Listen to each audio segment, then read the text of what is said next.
तो hello students, कैसे हो सारे। आज के इस वीडियो से हम शुरू कर रहे हैं अपना चैप्टर नंबर 5। ठीक है, कौन सा चैप्टर है? आज से हम शुरू करेंगे चैप्टर नंबर 5। और चैप्टर नंबर 5 जो है बहुत ही मज़ेदार चैप्टर है। क्यों कि यहाँ से ये फ़र्क नहीं पड़ता कि आपने अभी तक कुछ पढ़ा या नहीं पढ़ा। पढ़ा तो ठीक, ना पढ़ा तो भी ठीक है। ठीक है, लेकिन यहाँ से मैं आपको एक एक चीज़ बड़े प्यार से, और आज इस चैप्टर का जो नाम है वो है कि इंट्रोडक्शन टू प्रॉब्लम सॉल्विंग। अब देखो, मैं थोड़ा सेटअप चेंज करा यार, तो थोड़ा सा एडजस्टमेंट तो बनता है ना। और थोड़ा बताना कि कैसा लग रहा है सेटअप। चैप्टर का नाम है भैया इस बार इंट्रोडक्शन टू प्रॉब्लम सॉल्विंग, यानी प्रॉब्लम को हम सॉल्व कैसे करेंगे। तो सबसे पहला जो आपकी किताब में इसमें बात करी गई है, इसको बड़े प्रैक्टिकल तरीके से समझाऊंगा आप लोगों को। स्टीव जॉब्स का एक कोट दिया गया आपकी किताब में, इसका सीधा सीधा मतलब ये है कि बड़ा ध्यान से समझ लो कि लर्निंग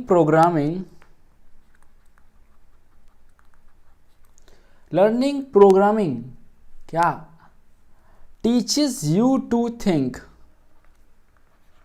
देखो शॉर्ट में मतलब समझा रहा हूँ मैं, ठीक है। अब पूरा अगर कोट लिखूंगा तो फिर लंबी बातें हो जाएगी। अब किसका, उनका स्टीव जॉब्स जी के कहने का मतलब वो ये कहना चाहते हैं कि हर इंसान को कंप्यूटर पे प्रोग्राम करना सीखना चाहिए। अब ये ऐसा क्यों करना चाहिए? क्योंकि ये आपको सोचने का जो एबिलिटी टू थिंक होता है ना आपको, कि आप कैसे सोचेंगे, हम कैसी सिचुएशन में कितना अच्छा सोचेंगे, क्या हम करेंगे, ये हमारा कौन डेवलप करेगा? प्रोग्रामिंग डेवलप करेगी। अब भैया हमने अभी तक तो, अब भैया आपने कह दिया वैसे ही प्रोग्रामिंग जो है ना बहुत टफ लैंग्वेज अपने सुना है। तो देखो यार, कोई भी चीज़ अगर हम बात करें, आपने अगर फॉर एग्जांपल के लिए मैं ले लूँ यहाँ पे, तो देखो अगर हमारे पास एग्ज़ाम है, क्या है एग्ज़ाम, अगर हम एग्ज़ाम में बिना पढ़े जाएंगे, और अगर हम बिना पढ़े जाएंगे एग्ज़ाम में, तो एग्ज़ाम हमारे लिए कैसा हो जाएगा? हमारे लिए एग्ज़ाम हो जाएगा टफ। ठीक है, अब मान लेता हूँ मैं कि हमारे पास मैथमेटिक्स है। फॉर एग्जांपल के लिए हम मैथ्स का एग्जांपल लेंगे, और मैथ्स में आपने पढ़ी थी क्लास 11th में आ गए हो ना। चलो क्लास 11th में आपने सेट्स एंड रिलेशन पढ़ा होगा, है ना, पढ़ा होगा ना। मैथ का फर्स्ट चैप्टर है आपका, ठीक है। अगर आपने इस चैप्टर के बेसिक्स बहुत अच्छे से पढ़े थे, क्या पढ़े थे? बेसिक्स अगर आपके क्या है, बेसिक्स अगर बहुत सॉलिड हैं आपके, तो आप क्या करोगे? आप बहुत ही आसानी से इसको जो क्वेश्चन है वो सॉल्व कर लोगे, ठीक है। और आपको लगेगा भैया ये तो बहुत आसान है। तो सेम चीज़ यहाँ पे प्रोग्रामिंग के साथ होने वाली है कि हमको अगर इसके बेसिक्स आपको बहुत अच्छे से समझ में आ जाएं, तो आपको ना सारा का सारा मज़ा आ जाने वाला है। और मैं हूँ ना पूरा फील दिलाने के लिए आप लोगों को, ठीक है। शुरू करते हैं, फिर शुरू किया जाए। चलो शुरू किया जाए। शुरू करते ही सब्सक्राइब बटन कर देना, दबा देना, ताकि कि आपको ऐसे वीडियो सबसे पहले मिल सके। सबसे पहले हमारे पास हम बात करेंगे यहाँ पर प्रॉब्लम सॉल्विंग साइकिल के बारे में। अब भैया ये कौन सी साइकिल है? हमने आज तक साइकिल सुनी थी गियर वाली, बिना गियर वाली साइकिल। अब भैया ये कौन सी नई साइकिल आ गई? देखो अच्छा एक बात बताओ, सबसे छोटा एग्जांपल ले लेता हूँ कि मान लेता हूँ मैं कि मुझे आज घर में सब्जी बनवानी है। क्या बनवानी है? सब्जी, ठीक है। आपको अपने घर में कोई भी, मान लेता हूँ मैं कि ये आप हो, ठीक है, और ये तुम्हारा घर है ना। दो ड्राइंग मेरी इतनी अच्छी नहीं है। और अगर आपको आज अपने घर में कोई अपनी फेवरेट सब्जी बनवानी है, ठीक है, फेवरेट सब्जी बनवानी है, ध्यान से समझो तभी अच्छे समझ पाओगे। तो आप क्या करते हो? आप चलो फेवरेट सब्जी छोड़ो यार, एक चीज़ मान लेता हूँ, बड़ा अच्छा मुझे मीम से याद आया कि आपको मम्मी से पैसे चाहिए होते हैं। तो आप क्या करते हो? आप जाते हो, सारा काम करते हो, सारी बातें मानते हो, ठीक है। तो क्या होता है, वो बेसिकली एक साइकिल बन जाती है। क्या बन जाती है? एक साइकिल बन जाती है, ठीक है। ये कह सकते हैं कि एक चीज़ का प्रोसेस होता है, हर एक चीज़ का प्रोसेस होता है, और वो हमें फॉलो करना पड़ेगा। तो प्रॉब्लम को सॉल्व करने का भी क्या है? प्रोसेस है। क्या है? प्रोसेस है। अब देखो एक बात ध्यान लो कि ये पूरा प्रोसेस है बड़ा ही सिंपल है अगर आप समझ गए तो। बिकॉज ऐसा तो है नहीं यार कि हमको एक प्रोग्राम बनाना था। ये देखो, ये भाई साहब जो हैं, ये भाई साहब ऐसा बैठे और इन्होंने सोचा इनको 1 मिनट के अंदर इनको एक प्रोग्राम बनाना है। क्या बनाना है? प्रोग्राम। तो क्या ऐसा हो पाएगा? मेरे हिसाब से तो नहीं हो पाएगा, क्योंकि प्रोग्राम एक स्टेप्स होता है हर एक चीज़ का, वो मैं आपको प्रॉपर्ली इस वीडियो में आगे बताऊंगा मैं। Okay, so let's finally start करते हैं इस चैप्टर को हम ऑफिशियली। अब देखो, अब प्रॉब्लम को सॉल्व करने के लिए 4 स्टेप है। कौन कौन से स्टेप हैं? 4 स्टेप हैं। 1 स्टेप, 2, 3 और 4, ठीक है। देखो इसके बेनिफिट भी रहेंगे, कुछ घाटे भी रहेंगे। राइटिंग थोड़ी अच्छी नहीं आएगी मेरी, बट कोशिश करूँगा यार, है ना। इसको ऐसे नहीं लिखा जाए, चलो ऐसे लिखते हैं। पहला स्टेप क्या है, अच्छा एक बात बताओ, सबसे पहले प्रॉब्लम्स को हम सॉल्व करने जा रहे हैं, लेकिन हमें पता तो होना चाहिए प्रॉब्लम क्या है ना। बात तो सही है, हाँ भैया बात तो आपकी बिल्कुल सही है। तो सबसे पहला स्टेप हमारा यही हो जाता है कि आइडेंटिफाई, देखो मैंने कहा था कुछ घाटे हैं, घाटे शुरू हो गए, चलो कोई बात नहीं। सबसे पहला स्टेप है कि identify the problem, identify the problem को आप आइडेंटिफाई करो। सबसे पहला क्या स्टेप है कि प्रॉब्लम को आइडेंटिफाई करना है एंड उसको एनालाइज करना है। क्या करना है उसको, एंड एनालाइज, ठीक है। अब इसमें भी डीप में भी जाऊंगा आगे, ठीक है। सबसे पहले चीज़ क्या कि अगर हमको प्रॉब्लम को पता चल गया, ठीक है, अब मान लेते हैं कि हम क्या प्रॉब्लम ले लें, आज चलो हम मान लेते हैं कि हम हमारे घर में आज हमको सब्जी बननी है, और प्रॉब्लम क्या है कि सब्जी बननी प्रॉब्लम है। अब इसको एनालाइज करो, ठीक है, प्रॉब्लम पता चली है हमको, ठीक है, आइडेंटिफाई कर लिया हमने। अब एनालाइज कर लिया है कि सब्जी में क्या बनना है, सूखी सब्जी बननी है, ठीक है, या रसीली सब्जी बननी है। अब आगे बढ़ते हैं, तो फिर अगला स्टेप हमारा क्या रहेगा, हमारा जो नेक्स्ट स्टेप रहेगा वो रहेगा, देखो यार मैं अभी तक वाइट बोर्ड पर पढ़ा रहा था, बट मैंने कहा थोड़ा हम डिजिटलाइजेशन लेके आते हैं, है ना, थोड़ा इस्तेमाल करते टेक्नोलॉजी का। अब क्या है कि हमने जब प्रॉब्लम को ढूंढ लिया तो हम क्या करें, दूसरा काम, फाइंड इट्स सॉल्यूशन, सॉल्यूशन ढूंढ लेंगे, और उसके बाद and develop algorithm, develop algorithm of the solution. देखो अब जैसे मैं बोल रहा हूँ वैसे समझते हैं ना, राइटिंग में थोड़ा सा टाइम लगेगा मुझे पता है। And find it solution develop the algorithm. अब हम क्या करेंगे, हमने प्रॉब्लम आइडेंटिफाई कर ली पहले स्टेप में, एनालाइज भी कर लिया, इसके बाद हम क्या कर रहे हैं, प्रॉब्लम का सॉल्यूशन निकाल रहे हैं, और हम एक उसके लिए क्या करेंगे, एल्गोरिदम को हमें डेवलप करना है, ठीक है, ठीक है भैया। अब नेक्स्ट स्टेप है हमारे पास, थर्ड स्टेप में हम क्या करेंगे, थर्ड स्टेप में इस सॉल्यूशन का हम कोड करेंगे। क्या करेंगे, code the solution in a programming language, ठीक है। अब देखो आप तो पढ़ रहे हो पाइथन, तो मोस्टली हम इस किताब में आगे चल के सारी कोडिंग कैसे करेंगे, हम अपनी पाइथन के अंदर करने वाले हैं, ओके। सो प्रोग्रामिंग लैंग्वेज यार कोई सी भी यूज़ करी जा सकती है। अगर हम ब्रॉड एस्पेक्ट में बात करें, C++, जावा, बहुत सारी प्रोग्रामिंग लैंग्वेज होती हैं। नेक्स्ट हमारे पास क्या है प्रोग्रामिंग साइकिल के, देखो साइकिल के हमें 5 चीज़ें हैं। चौथी चीज़ बता रहा हूँ, test and debug, test and debug the coded solution, okay. अब भैया ये क्या है, देखो ध्यान से समझो। पहली बात क्या थी, पहली हमने जो बात करी वो यहाँ पे ये करी कि प्रॉब्लम को मैं आइडेंटिफाई किया, एनालाइज किया, ठीक है। दूसरी बात क्या करी हमने, फाइंड उसका सॉल्यूशन को निकाला और डेवलप किया एल्गोरिदम हमने सॉल्यूशन का, ठीक है भैया। अब जब मैं एल्गोरिदम निकाल लिया, हमने क्या करा, अभी तक मैं सिर्फ काम पेपर पे किया था, अब हमने इसी कोडिंग करा प्रोग्रामिंग लैंग्वेज में। और अगले स्टेप में हम चेक करेंगे कि जो भी हमने कोड वगैरह करा है हमने, वो कोई मेरा गलत तो नहीं है, ठीक है, ये सब बग्स तो नहीं है, ओके। बग्स तक कोडेड सॉल्यूशन, ये कोडेड लिखा हुआ है यार, ओके, ठीक है। अब भैया एक और बच रहा है, वो भी समझ लो, लास्ट वन है आपका नंबर 5। नंबर 5 बड़ा इंपॉर्टेंट हो जाता है, आपको इससे क्या करना है, इम्प्लीमेंट करना और मेंटेन करना है, ठीक है। Implement and maintain. देखो अब क्या है कि हमने एक भैया पूरा सॉल्यूशन तो निकाल लिया, बट हमें इम्प्लीमेंटेशन लाइफ में बहुत ज़्यादा ज़रूरी होता है, ठीक है। अब कोड में भी ज़रूरी है, और अगली चीज़ क्या है, मेंटेन करना। देखो हमें मेंटेन क्यों करना है, हमें मेंटेन इसलिए करना है ताकि हमारा जो प्रोग्राम, हमारा जो सॉल्यूशन है, जो कोड है, वो रियल टाइम एनवायरनमेंट में, या फिर कह सकते हैं नई नई टेक्नोलॉजी के साथ में, चेंजेस के साथ में, वो उसको हम कॉप अप कर पाएँ, ओके। चलो भैया ये बात तो समझ में आ गई। अब हम कवर करेंगे एक तरफ से, तो सबसे पहले हम कवर करते हैं एनालाइज द प्रॉब्लम, ठीक है। अब हम देखो एनालाइज करने में अगर हम बात करें तो क्या क्या और इसके अंदर चीज़ें हो सकती हैं। कलर, चलो ये वाला कलर ले लिया जाए, ओके, ठीक है।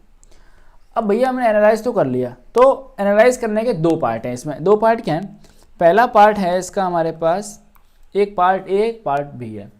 पहला पार्ट हमारे पास, इसको हम ए बोल देते हैं, हम क्या करेंगे, understand the problem,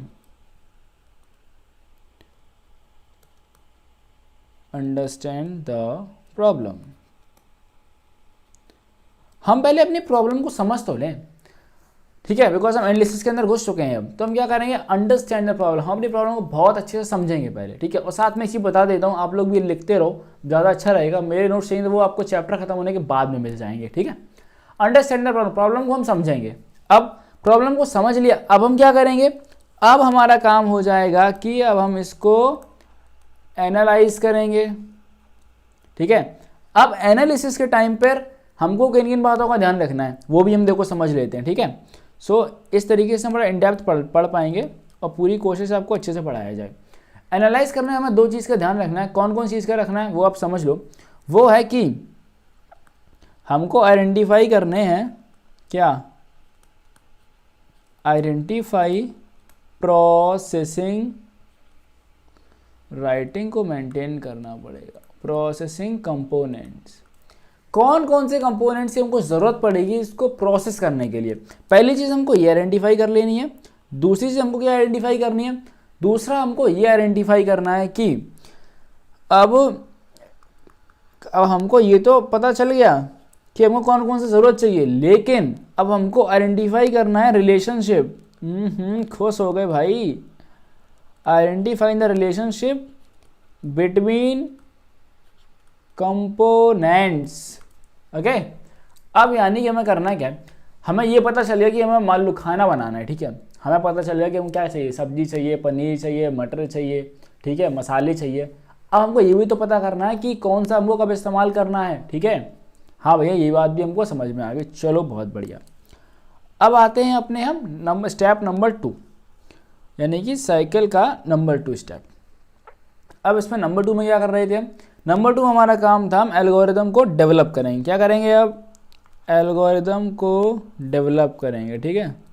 so developing the algorithm, ठीक है। यार अब मेरे पास ना क्या, मैं नीचे देखूं ऊपर देखूं, मैं सेटअप आपको भी दिखाऊंगा, आगे ज़रूर दिखाऊंगा, ठीक है। अब देखो एल्गोरिदम को डेवलप करना है, तो हम एल्गोरिदम को कैसे डेवलप करेंगे, इसके अंदर भी चीज़ें समझनी पड़ेंगी, ठीक है। एल्गोरिदम बेसिकली क्या है कि कोई प्रॉब्लम का सॉल्यूशन, ठीक है, वो उसको अगर हम एक प्रॉपर सिंटैक्स में लिख दें तो वो एल्गोरिदम हो जाता है कि ये चीज़ ऐसे काम कर रही है। देखो जैसे आपने 10th में पढ़ा होगा आपने कि हम सांस कैसे लेते, तो उसका एक एल्गोरिदम होता है, ठीक है। हमारा खाना जो है कैसे डाइजेस्ट होता है उसका भी एक एल्गोरिदम होता है, ओके।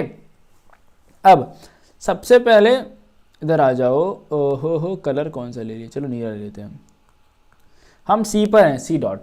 अब इसमें हमको क्या देखना है कि think of possible solutions, think of possible solution, because हमारे पास हम क्या कर रहे थे, अभी तक हमने प्रॉब्लम को समझ लिया, एनालाइज कर लिया, अब हम उसके सॉल्यूशन को ढूंढेंगे। अब सॉल्यूशन को हम लोग कैसे ढूंढेंगे वो भी हम समझते हैं, ठीक है। पहला है थिंक अबाउट डिफरेंट आइडियाज़,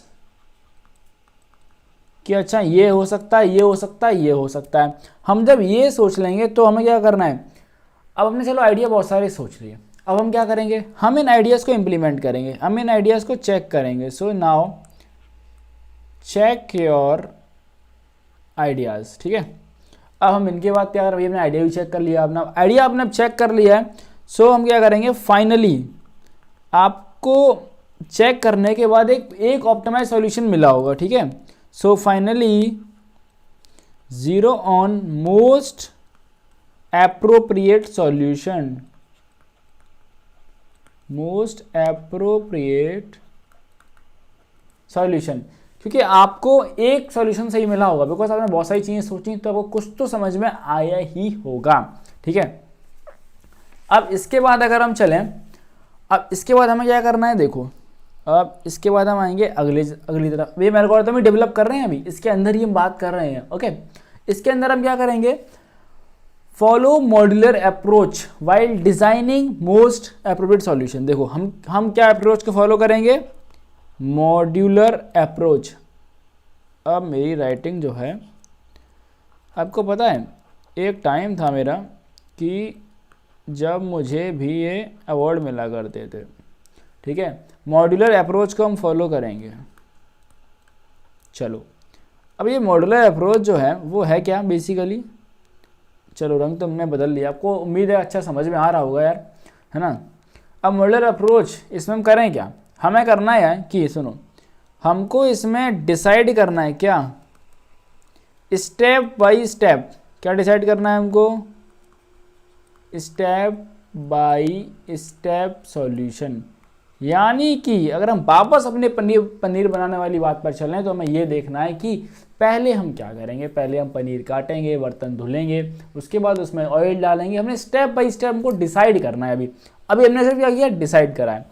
अब डिसाइड करने के बाद हम क्या करेंगे, ब्रेकिंग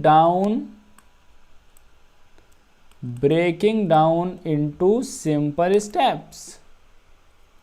अब इसमें हम क्या करेंगे, देखो हमको इसको सिंपल स्टेप्स में ब्रेक डाउन करना है। यानी कि अब और बड़ी चीज़ आ गई, देखो पनीर को हमको कैसे काटना है उसको हम कर लेंगे, ठीक है। मटर को हमको कैसे उसमें डालना है, टमाटर हमको कैसे काटना है, ठीक है, ग्रेवी कैसे बनानी है, इन सारी चीज़ों को हमने ऊपर डिसाइड कर लिया था ना, step by step solution. Step by step solution में अगर हम इस वाले स्टेप की अगर हम बात करें, इस वाले स्टेप की, तो हमें इसमें क्या किया था, हमने इसमें डिसाइड करा था भैया कि हम पहले उसमें ऑयल डालेंगे, फिर इसमें ग्रेवी डालेंगे, फिर इसमें पनीर डालेंगे और फिर हम उसको इतना टाइम देंगे पकने के लिए, बन जाएगी सब्जी। बट हम अगले स्टेप में, जो इस वाला स्टेप है सिंपल स्टेप, इसमें हम क्या कर रहे हैं, इसमें हम ये चेक करेंगे कि एक एक स्टेप की हम बारीकियां देखेंगे अब, ठीक है। ऑयल हम कौन सा ऑयल यूज़ करेंगे, रिफाइंड डालेंगे, सरसों का ऑयल डालेंगे, ठीक है। इसके बाद अगर हम आए तो हम अगर उसमें प्याज डालेंगे, टमाटर डालेंगे, तो वो मतलब कि ग्रेवी वाला होगा, हाथ से कटा हुआ होगा, इस तरीके से, ओके। अब हम आगे बढ़ते हैं। अब आगे बढ़ने में हमारे पास आ जाएगा एक और स्टेप, वो है अब हमें क्या करना है, आइडेंटिफाई ऑपरेशंस फॉर सॉल्यूशन।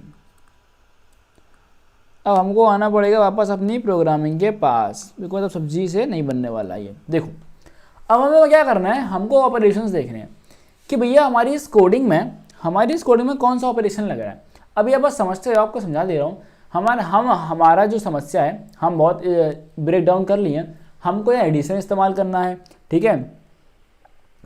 नहीं, ऑपरेशन सॉल्यूशन में हमें क्या करना है, हमको देखना है कि मिनिमम नंबर ऑफ इनपुट कितने हैं, मिनिमम नंबर ऑफ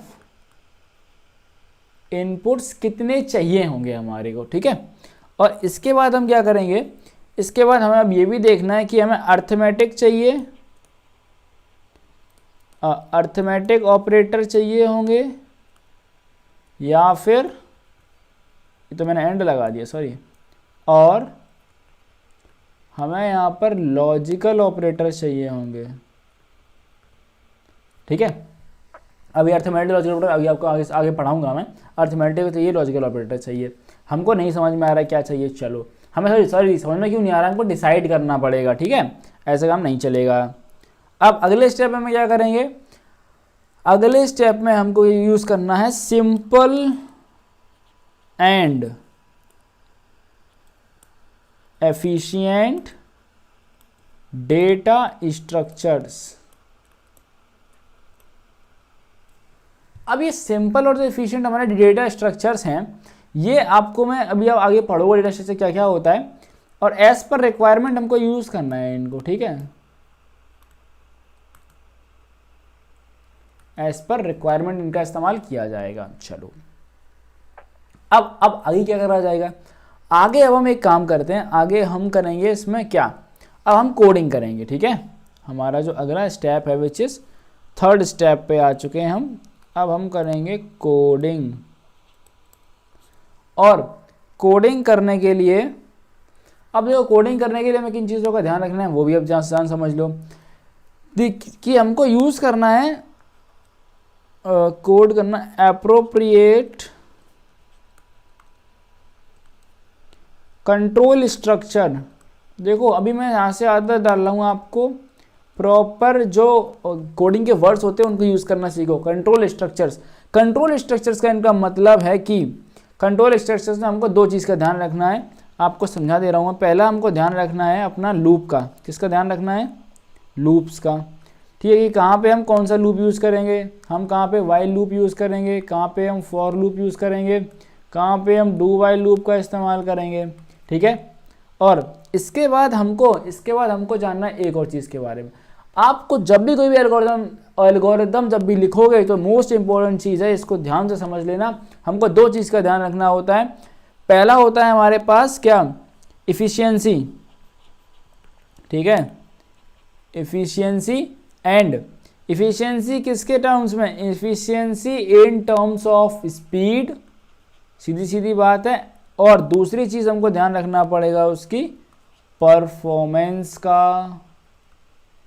ठीक है, हमको दो चीज़ का हमेशा ध्यान रखना पड़ेगा, एक तो उसकी स्पीड का, एफिशिएंट, कितना एफिशिएंट है प्रोग्राम हमारा, दूसरा कितना साइज हमारा प्रोग्राम जो कैरी कर रहा है। ओके, ठीक है, यहाँ तक तो चलो बात आ गई समझ में। अब आते हैं नेक्स्ट पे। फोर्थ क्या था, फोर्थ था हमने कोड वर्ड कर लिया। अब हम बात करेंगे टेस्टिंग एंड डीबगिंग की। हम देखो कोड वर्ड तो कर लिए, अब क्या पता यार हमारे पास, हम ऑनलाइन ज़माने के पढ़े हुए थे तो हमको ही कैसे पता हमने जो कोड करा है वो सही है नहीं है। ठीक है, हमको चेक करना है कि भैया हमारा जो कोड है, पहले हम क्या करेंगे इस पहले स्टेप में, इसमें भी देखो दो स्टेप हैं आपके। पहला स्टेप है कि test and debug your program. अब अपने प्रोग्राम को पहले टेस्ट करो, पहला स्टेप क्या, टेस्ट करो, और दूसरा उसमें डीबग, यानी कि जितने बग्स हैं ना उनको निकाल दो। अब इसमें भी देखो, अब इसमें क्या है, पहले उसमें से एरर निकालो। ठीक है, और दूसरा क्या हो जाएगा, रेक्टिफाई द एरर, यानी कि इसका मतलब है अपने एरर को आप भाई साहब सही कर लीजिए। ओके, रेक्टिफाई कर लो। ठीक है भैया, अब क्या करें हम इसके बाद हमें क्या करना है, कंप्लीट योर डॉक्यूमेंटेशन। यानी कि अब ये भी समझ लो, देखो एक एक चीज़ बता रहा हूँ आपको, कंप्लीट योर डॉक्यूमेंटेशन। अब कहोगे डॉक्यूमेंटेशन क्या होता है, तो समझो डॉक्यूमेंटेशन क्या होता है। हमको एक पूरा एक फाइल लिखनी होती है रीडमी करके, ठीक है, जिसको हम रीडमी बोलते हैं। इसमें हमको एक्सप्लेन करना होता है, हमें क्या करना होता है, हमें एक्सप्लेन करना होता है हाउ आवर प्रोग्राम वर्क्स। ठीक है, हमें क्या बनानी है, रीडमी फाइल, और हमें क्या करना है, उसको हमें एक्सप्लेन करना है कि प्रोग्राम हमारा कैसे काम करेगा। ओके, ठीक है भैया, बहुत बढ़िया बात, मज़ा आ गया, चलो हमें भी मज़ा आ गया।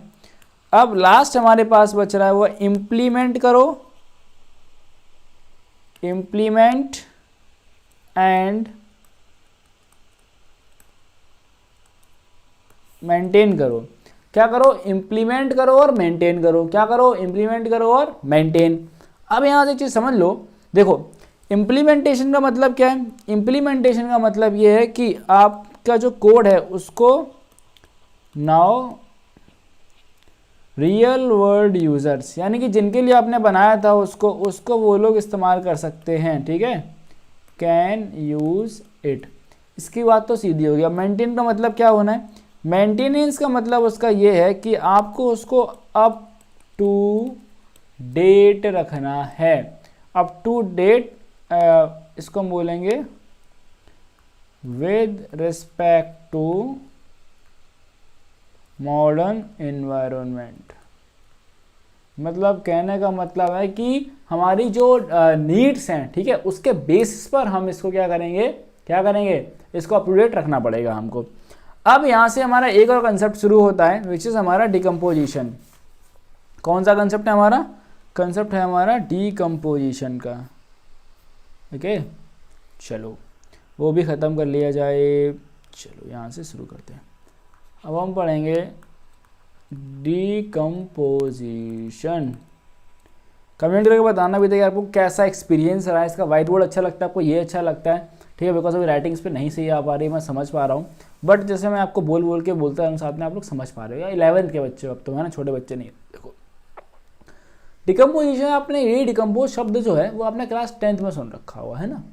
होता क्या है कि बॉडी डिकम्पोज होती है, आपको पता होगा है ना। उसको बहुत सारे बैक्टीरिया जो होते हैं उसको बहुत सारे बैक्टीरिया क्या करते हैं, छोटे छोटे पार्ट्स में उसको डिकम्पोज कर देते हैं। तो सेम चीज़ क्या है कि एक बहुत बड़ी प्रोसेस है, क्या है, एक प्रोसेस जो है बहुत बड़ा है, क्या है, अगर ये हमारा एक प्रोसेस है और हमको इस प्रोसेस को टुकड़ों में डिवाइड कर देना, किस में डिवाइड कर देना, इनटू पार्ट्स, इनटू पार्ट्स में डिवाइड कर देंगे। लाइक हमने यहाँ बना दिया इसका P.1 और इसको नाम दे दिया हमने P.2।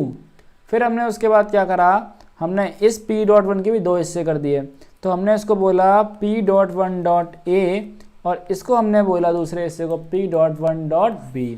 वही हमने यहाँ पे इसके साथ क्या किया, इसके भी दो हिस्से कर दिए, इसको हमने बोला P2.A और इसको हमने बोला P2.B।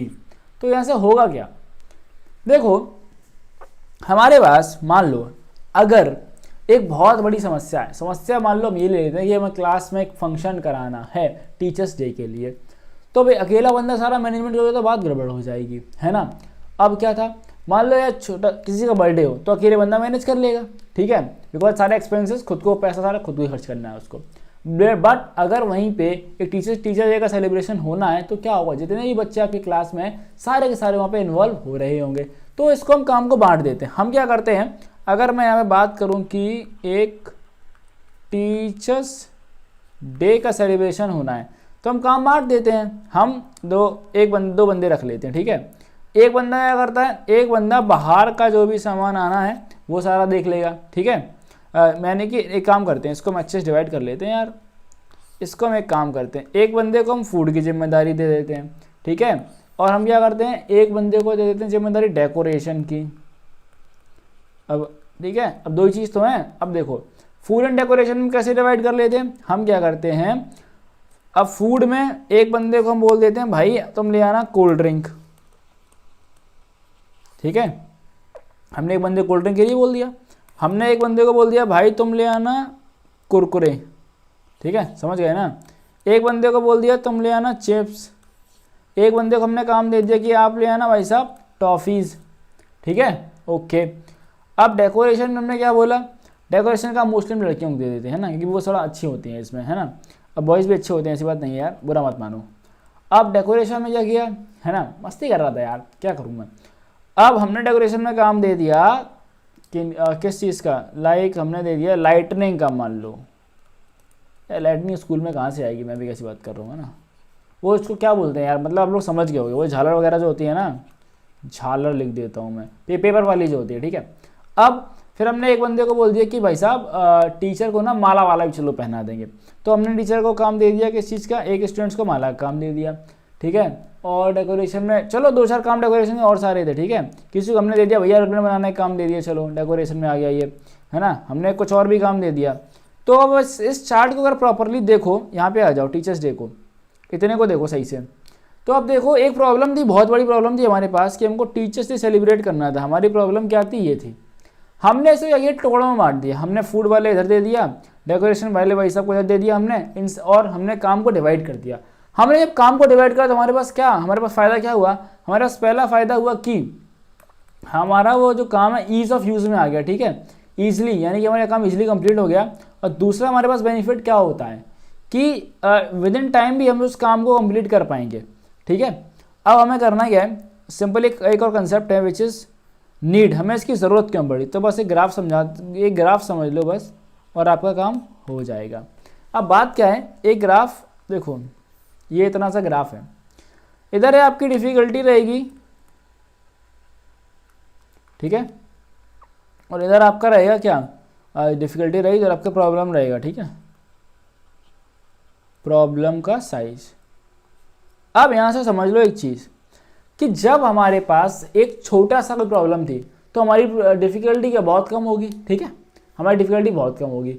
अब जब प्रॉब्लम थोड़ी सी और बड़ी हुई तो डिफ़िकल्टी उससे थोड़ी ज़्यादा बड़ी हुई, यानी कि उसके बराबर। ऐसा नहीं है, सुनो, ऐसा नहीं है, ये जो ग्राफ है पहले ध्यान समझ लो। अब आप सब 11th के स्टूडेंट हो, ग्राफ कैसे बनेगा ध्यान समझो। ऐसा नहीं है अगर हमारी प्रॉब्लम 1 है तो हमारी डिफ़िकल्टी लेवल 1 है, ज़रूरी नहीं है, ठीक है। हमारी प्रॉब्लम अगर 2 है तो हमारा डिफ़िकल्टी लेवल भी 2 है। इसका मतलब क्या हो रहा है, ये जो ग्राफ है ये फिर सीधा बन जाएगा, कैसा बन जाएगा, फिर ऐसा बन जाएगा, लेकिन ऐसा नहीं हो रहा है। हो क्या रहा है एक्चुअली, यहाँ पे देखो ग्राफ को बनाने से समझ लो पहले। अगर हमारी प्रॉब्लम लाइक 1 है, ठीक है, तो हमारा जो डिफ़िकल्टी लेवल है वो लगभग बहुत कम है। मान लेता हूँ मैं माइनस थोड़ी होगा यार, कैसी बात कर रहा हूँ, चलो 0.25 है, ठीक है। हमारा डिफ़िकल्टी लेवल जब 3 है तो वो कुछ 1 है। तो अब ये ग्राफ ऐसे करके जाएगा, ये ग्राफ एक कर्व बनाएगा, ध्यान से समझ लो। ये जो ग्राफ है हमारा वो कुछ ऐसा कर्व बनाते हुए जाएगा, ठीक है। और उम्मीद करता हूँ यार आपको ये जो लेक्चर बहुत अच्छे समझ में आया होगा कि हम एल्गोरिदम्स को कैसे डिज़ाइन करते हैं, ठीक है। हमारा टॉपिक्स रहेगा डिज़ाइनिंग एल्गोरिदम्स। अब इसको समझने से पहले ये चैप्टर जो है बहुत इंपॉर्टेंट चैप्टर है, ये बात ध्यान रख लेना आपके जो क्लास 11 के स्टूडेंट्स हैं उनके लिए। और ऐसा क्यों है, क्योंकि ये चैप्टर जो है सबसे ज़्यादा यूज़ में आएगा जब आप आगे वाले चैप्टर्स को, प्रोग्रामिंग को पढ़ना शुरू करोगे पाइथन को, तब। अब सबसे पहले हमारा ये सवाल आएगा कि डिज़ाइनिंग एल्गोरिदम। अब एल्गोरिदम को डिज़ाइन करने से पहले हम ये जानते हैं कि एल्गोरिदम जो लिखा है ये है क्या, ठीक है। तो हमारा सबसे पहला सवाल तो ये आएगा, भैया अब ये एल्गोरिदम है क्या, ठीक है। अब देखो, अब अगर हम एल्गोरिदम को अपनी सीधी भाषा में डिफाइन करें, जैसे कि किसी भी एक काम को करने का प्रोसीजर, ठीक है। अगर हम इसको सीधा डिफाइन करें तो हम इसको बोलेंगे एक किसी भी काम को करने का पूरा प्रोसीजर क्या है, ठीक है। पूरा प्रोसीजर का मतलब है एंड टू एंड, यानी कि अगर मैं एंड टू एंड से मेरा मतलब रहेगा कि कहाँ से वो स्टार्ट होगा, ठीक है, और कहाँ पर वो ख़त्म हो रहा है, ठीक है। ये पूरा प्रोसेस, उसके बीच में चीज़ें कैसी होंगी, ये हमारा एल्गोरिदम के अंदर ही आएगा। बात क्लियर है? हाँ भैया, इतनी बात क्लियर है, ठीक है। अब यहाँ से एक चीज़ समझो, अगर एल्गोरिदम की अगर हम एक प्रॉपर एक डेफिनेशन लिखें, ठीक है, तो हम वो आपको बताता हूँ एल्गोरिदम की डेफिनेशन क्या है, और मेरे साथ साथ नोट्स लिखते चलना, तो आप बहुत ज़्यादा बेनिफिट में रहने वाले हो, ठीक है। अब देखो एल्गोरिदम की डेफिनेशन क्या है। So these are the set of rules, these are the set of rules। Algorithm basically क्या है, हमारे कुछ सेट ऑफ रूल्स हैं that define, देखो वही बात आ जाएगी, that define how a problem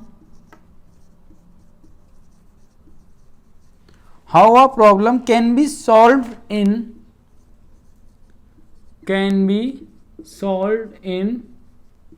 finite number of steps is known as algorithms, ठीक है। अब देखो, अभी आप क्लास 11th में हो तो आपके लिए सबसे इंपॉर्टेंट है कि कुछ बच्चे ऐसे होंगे जिन्होंने अभी तक नहीं पढ़ा होगा, तो यार यहाँ से जो भी बच्चे पढ़ रहे हैं, मैं फिर से बता रहा हूँ, यहाँ से बहुत ज़्यादा इंपॉर्टेंट चीज़ें शुरू हो चुकी हैं, ठीक है। अब देखो मैंने क्या बोला, जो मैंने बात अभी यहाँ पे बोली थी ना, ये वाली, ये मैंने शॉर्ट में समझाया था। और यहाँ मैंने देखो क्या बोला है कि ये क्या है, बेसिकली रूल्स हैं। क्या है? रूल्स हैं दैट, ये क्या करें, दैट डिफाइन करें कि हाउ अ प्रॉब्लम, एक problem can be solve in finite number of step, यानी कि एक प्रॉब्लम को कितने नंबर ऑफ स्टेप में सॉल्व करा जाएगा, ये एल्गोरिथम डिफाइन करेगा। और मैंने क्या बोला था, एंड टू एंड, स्टार्ट से एंड, कैसे हमारा किसी भी चीज़ का अगर हम कोई भी काम करें तो कैसे किया जाएगा, इसको हम बोलते हैं एल्गोरिदम्स, ठीक है। कई बात समझ में आ गई भैया, ये हमको समझ में आ गया है एल्गोरिदम क्या होता है। अब हम बढ़ते हैं डिजाइनिंग एल्गोरिदम्स के ऊपर। अब देखो, कंप्यूटर जो होते हैं बेसिकली हमारे क्या है, प्रॉब्लम सॉल्विंग डिवाइसेस होते हैं यार। कोई भी हम प्रॉब्लम देते हैं वो उसको सॉल्व करते हैं। अगर हम मैथ का कैलकुलेशन देंगे उसको सॉल्व करेंगे, ठीक है। आप एक क्लिक भी कर रहे हो तो वो भी हमारी एक प्रॉब्लम सॉल्विंग डिवाइस ही होती है कंप्यूटर, ओके। अब क्या है, it can solve this problem by dividing the problem into simple and small steps, ठीक है। यानी कि ये बेसिकली क्या करेगा, देखो मैंने एक चीज़ आपको इससे पहले वाले लेक्चर में पढ़ाई थी, वो ये थी, अगर हमारे पास एक कोई बहुत बड़ी प्रॉब्लम है, ठीक है, और हमारे पास, तो हम क्या करेंगे, उसको डिवाइड करेंगे, ठीक है। हम उसको एक इधर डिवाइड कर देंगे, हम उसको दो पार्ट में डिवाइड कर लेंगे, एक ए में एक बी में। एक हमारा हो जाएगा, ए के दो पार्ट कर देंगे, A.1 और इसके भी दो पार्ट कर देंगे, B.1 इधर हो जाएगा और B.2 इधर हो जाएगा। तो क्या है, अब हमारे पास हमने 4 पार्ट में डिवाइड कर लिया है, ठीक है। तो अब हम क्या करेंगे, अब इन बचे पार्ट को सॉल्व करेंगे। अब हम इसको सॉल्व करेंगे, इसको भी सॉल्व करेंगे और इसको भी सॉल्व करेंगे और इसको सॉल्व, और लास्ट में क्या करना है, हमारी पूरी जो बड़ी सी प्रॉब्लम थी वो हमारी सॉल्व हो जाएगी। क्या बात समझ में आई? हाँ भैया, ये बात तो हमको समझ में आ गई। अब अभी हम एल्गोरिथम्स के बारे में कुछ 2 से 4 पॉइंट और डिस्कस कर लेते हैं जो कि बड़े इंपॉर्टेंट हैं। अब हमारा पहला पॉइंट ये है कि पहला पॉइंट है हमारा कि each operation must be definite. देखो एल्गोरिथम के अंदर क्या है कि each operation must be definite. अब देखो इसका मतलब क्या है ये भी समझ लो। इसका मतलब है कि इसके अंदर क्या होने वाला है, यानी हर स्टेप में ये होना चाहिए कि इसमें क्या हो रहा है, ये चीज़ बहुत अच्छे से डिफाइन होना चाहिए। तो हम इसको बोल रहे हैं, इसको हम बोल रहे हैं कि सीधा अगर हम बात करें तो क्या होने वाला है, ठीक है, होने वाला है। देखो यार नोट्स जो होते हैं वो हमेशा अपने आप को बहुत अच्छे समझ में इसलिए बनाए जाते हैं, तो हम हिंदी का भी यहाँ इस्तेमाल कर लेता हूँ मैं आप सभी को बेटर अंडरस्टैंडिंग के लिए। नेक्स्ट है each operation must be effective. Each operation must be effective. अब इसका क्या मतलब है, देखो इसका मतलब ये है कि देखो अगर कुछ भी हो रहा है ना तो उसका असर दिखना चाहिए हमको। उसका क्या दिखना चाहिए, असर दिखना चाहिए। मतलब कि अगर हम a प्लस बी कर रहे हैं तो वास्तव में a प्लस बी का रिजल्ट भी आना चाहिए फिर, ठीक है। नेक्स्ट हमारे पास है कि each operation must be finite. Each operation must be finite. अब देखो है ना, यहाँ तक सेम है ये, ओके। अब फाइनाइट का मतलब क्या है, लाइक देखो अगर एक कंडीशन है कि हम चाहते हैं 2 नंबर एंटर हों और वो तब तक ऐड होते रहें तब तक इनका जो सम है यानी कि a प्लस बी जो है वो लेस देन 10 रहे, ठीक है। तो यहाँ पे क्या है, एक फाइनाइट कंडीशन है, यानी कि each operation must be finite. तो वो तभी तक ऐड होंगे जब तक ये लेस देन 10 रहेंगे। अब क्या है, अगर हम ऐसे लगा दें कि भाई उनको ऐड करते रहो, कोई कंडीशन नहीं देंगे, ठीक है, तो क्या हो जाएगा, वो इनफाइनाइट वाली बात हो जाएगी। क्या ये बात समझ में आई? हाँ ये बात समझ में आ गई।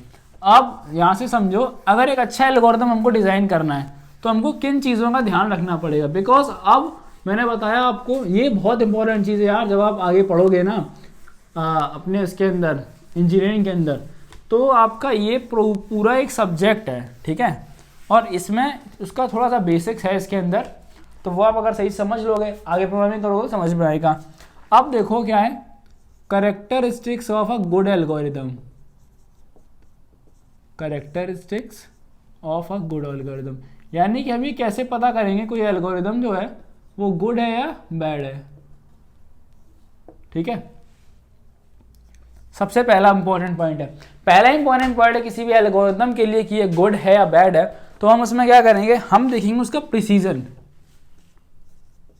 प्रिसीजन, अब प्रिसीजन से मतलब होता है, अगर देखो हम साफ बात करें कि लाइक हमारे पास 2 नंबर है, ठीक है, एक नंबर है हमको रिजल्ट दे रहा है कोई भी आउटपुट हमारा प्रोग्राम 4.3, एक हमको दे रहा है 4.3214, तो इन दोनों में से कौन सा नंबर हाईली प्रिसाइज्ड है, तो ये वाला नंबर जो है वो हाईली प्रिसाइज्ड है हमारे पास, ठीक है। प्रिसीजन हमारा ये मतलब है हमारा हमको एक ऐसा एल्गोरिथम बनाएंगे जो हमको बिल्कुल ही प्रिसाइजली उसके स्टेप्स रहेंगे, ठीक है। प्रिसीजन से मतलब है कि उसके स्टेप्स जो हैं वो हाईली प्रिसाइज्ड होने चाहिए, ठीक है। अब नेक्स्ट हमारे पास कैरेक्टरिस्टिक्स है यूनिकनेस। अब यूनिकनेस का मतलब यहाँ ये हो जाता है कि हमने जो भी पहले लिखा था हर स्टेप इफेक्टिव होना चाहिए, कुछ एडिशन करना चाहिए, यानी कि क्या है, अब जो ईच स्टेप यहाँ पे अगर हम बात करें, ईच स्टेप शुड कंट्रीब्यूट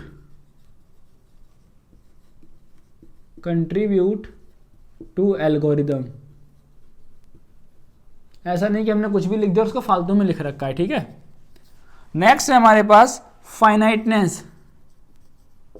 अब आप सोचोगे भैया आप ये लिख कहाँ से रहे हो, तो ये मेरे खुद के बनाए हुए नोट्स हैं, अगर आपको ये चाहिए टेलीग्राम ग्रुप का लिंक नीचे दे रखा है मैंने, ये जैसे चैप्टर कंप्लीट हो जाएगा आपको वहाँ मिल जाएंगे।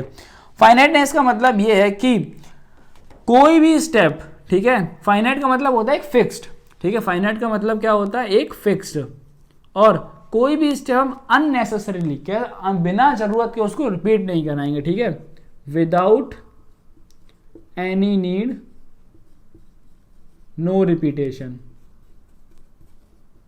ठीक है, ओके भैया। नेक्स्ट है कि हमारे पास नेक्स्ट है इनपुट। अब इनपुट में क्या करना है हमको, इनपुट में हमको देखना है कि an algorithm requires a specific type of input to work upon. अब इसमें क्या होता है, देखो जैसे ही प्रोग्राम की हमारी ज़रूरत होगी वैसे ही हमको क्या चाहिए होगा, एक स्पेसिफिक टाइप ऑफ इनपुट चाहिए होगा। देखो फॉर एग्जांपल के लिए मान लो हमें अगर दो नंबर कंपेयर करने हैं, हमको चेक करना है या ए और बी में से कौन सा नंबर ग्रेटर है, ठीक है, कौन सा नंबर बड़ा है, तो हमको क्या चाहिए होगा, हमको दो नंबर चाहिए होंगे। ऑब्वियस सी बात है, नंबर कैसे होंगे, इंटीजर के फॉर्म में होंगे, ठीक है, हो सकता है वो डेसिमल नंबर हो, ठीक है। अब अगर हमको दो स्ट्रिंग को हमको हमें दो स्ट्रिंग कंपेयर करनी है, स्ट्रिंग से मेरा मतलब है दो वर्ड्स को कंपेयर करना है, तो क्या होगा, तो उसमें इनपुट क्या जाएगा, उसमें इनपुट जाएगा दो वर्ड्स चाहिए हमको कंपेयर करने के लिए, ठीक है। नेक्स्ट कैरेक्टरिस्टिक है हमारा आउटपुट। अब देखो आउटपुट जो है एल्गोरिथम का वो हमेशा रिक्वायरमेंट के हिसाब से होना चाहिए, ठीक है, as per the stated objectives and input receive. तो हमारा आउटपुट कैसे रहेगा, एक बात बताओ, हमको अगर चाहिए था फॉर एग्जांपल अगर मैं चाह रहा था कि हमको 2 का टेबल चाहिए, ठीक है, ये हमारी प्रॉब्लम थी कि हमको 2 का टेबल प्रोग्राम से बनाना है, तो हमारा आउटपुट जो है वो रिक्वायरमेंट के हिसाब से होना चाहिए। किसके हिसाब से, हमारा आउटपुट जो है वो रिक्वायरमेंट के हिसाब से चलना चाहिए और इनपुट पे भी डिपेंड करेगा, क्योंकि अगर हमने एक टेबल बना दिया कि हमें किस नंबर का टेबल चाहिए है, ठीक है, मान लो मैंने उसको बोला, मैंने प्रोग्राम बना दिया, तो उसमें क्या था कि आपको जिस नंबर का भी टेबल चाहिए वो नंबर आप एंटर करो, उसका आपको टेबल मिल जाएगा। तो हमको इनपुट देना पड़ा ना, यहाँ पे हमको क्या देना पड़ा, इनपुट 2 देना पड़ेगा, तो हमारा 2 का टेबल आएगा। क्या इतनी बात समझिए, हाँ भैया चलो इतनी सी बात तो हमको समझ में आ गई, ठीक है। अब देखो यार मैं पूरी कोशिश कर रहा हूँ कि आपको अच्छे समझ में आए और साथ में अभी मैं आपको एक एक थ्योरी को छोड़ नहीं रहा हूँ, ठीक है, इसीलिए बिकॉज चैप्टर मैंने 5 भी कवर करा, बिकॉज स्कूल में छुड़वा दिया जाता है चैप्टर, मुझे पता है कई बच्चों ने बताया है, लेकिन मैंने कहा बहुत इंपॉर्टेंट है यार आपके लिए, जब मैंने इसको देखा तो मैं कवर तो करूँगा ही मैं। अब हमारे पास है कंपोनेंट। एक एल्गोरिथम में क्या क्या होता है, क्या क्या होता है एक एल्गोरिथम के अंदर। सो कंपोनेंट्स ऑफ एल्गोरिथम, अगर हम एल्गोरिथम की बात करें कंपोनेंट के अंदर क्या क्या होता है, तो अब देखो इसके अंदर क्या है, इसके अंदर 3 चीज़ होती हैं। पहला होता है हमारा इनपुट, ठीक है, दूसरा होता है प्रोसेसिंग और थर्ड पे आता है हमारे पास आउटपुट। अब देखो ये जो कंपोनेंट है एक एल्गोरिथम के, ये जब आप कोई भी क्वेश्चन सॉल्व कर रहे होगे अपने प्रोग्राम के अंदर, किसी भी प्रोग्राम का कोड लिख रहे होगे, तो आप 3 ही चीज को हम यूज करने वाले हैं।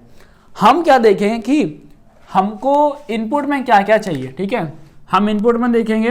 देखो अगर हम बात करें हमको 2 नंबर का एडिशन का प्रोग्राम बनाना है, ठीक है, हमारा टास्क क्या है, यहाँ क्वेश्चन लिख लेता हूँ। हमारा क्वेश्चन है कि एडिशन ऑफ 2 नंबर, हमारा क्वेश्चन है एडिशन ऑफ 2 नंबर्स, ठीक है।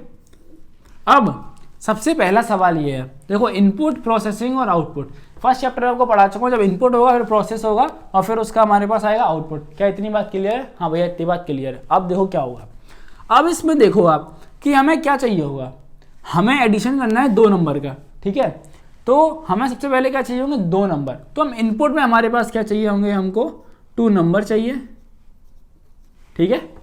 अब प्रोसेसिंग में क्या है, प्रोसेसिंग में हम इन 2 नंबर का एडिशन कर रहे होंगे। क्या कर रहे होंगे, इन 2 नंबर को जोड़ रहे होंगे, ठीक है। तो हम यहाँ क्या करेंगे, यहाँ पे करेंगे हम एडिशन, ठीक है, ओके। अब आउटपुट में क्या आएगा, आउटपुट में आएगा हमारा रिजल्ट। रिजल्ट क्या आएगा, इन 2 नंबर का एडिशन आएगा। लाइक अगर मैं नंबर डाला 2 और 4, ठीक है, हमारे पास 2 एक वेरिएबल लाइक टाइप हमने ले लिए। अब वेरिएबल क्या होता है, बेसिकली हम वैल्यू को स्टोर कराने के लिए वेरिएबल का इस्तेमाल करते हैं, और काला मार्कर जो है वो बोर्ड गंदा कर देता है, ठीक है। चलो लाइक देखो हमारे पास अगर ए में हमने वैल्यू ले ली 10 और बी की वैल्यू है 16, तो ये अगर एडिशन यानी यहाँ पे क्या होगा, ए प्लस बी होगा, ठीक है, और यहाँ क्या आएगा हमारा 26, ठीक है। तो इस तरीके से एल्गोरिथम के कंपोनेंट्स में डिवाइड होता है और ये इस तरीके से काम करते हैं, ठीक है। एक एक चीज़ इंपॉर्टेंट है, एक एक चीज़ पढ़ा रहा हूँ आपको इन डेप्थ से जाके, और बेस्ट ट्राई कर रहा हूँ कि यार आपको ऐसा ऑफलाइन में नहीं पढ़ाया जाता, वैसा पढ़ाने की कोशिश कर रहा हूँ, ठीक है। बाकी आप लोग अपने दोस्तों से पूछ लेना जो कोचिंग जाते हैं उनको कैसा पढ़ाया गया है, ठीक है। चलो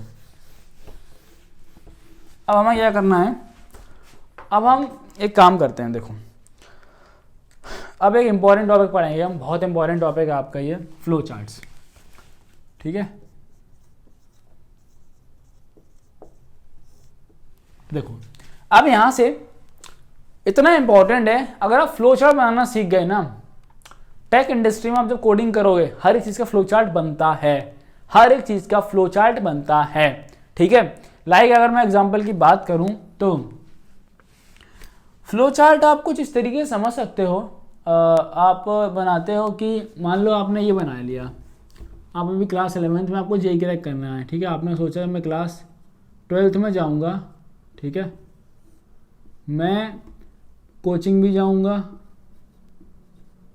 ठीक, कोचिंग के साथ में मैं जेईई का भी पढ़ूंगा, ठीक है। अगर मैं जेईई में क्वालिफाइड हो गया तो मैं आईआईटी में चला जाऊंगा, ठीक है, अच्छे कॉलेज में चला जाऊंगा, ठीक है। अगर मैं जेईई में क्वालिफाई नहीं हुआ तो मैं किसी अदर कॉलेज में जाऊंगा, okay.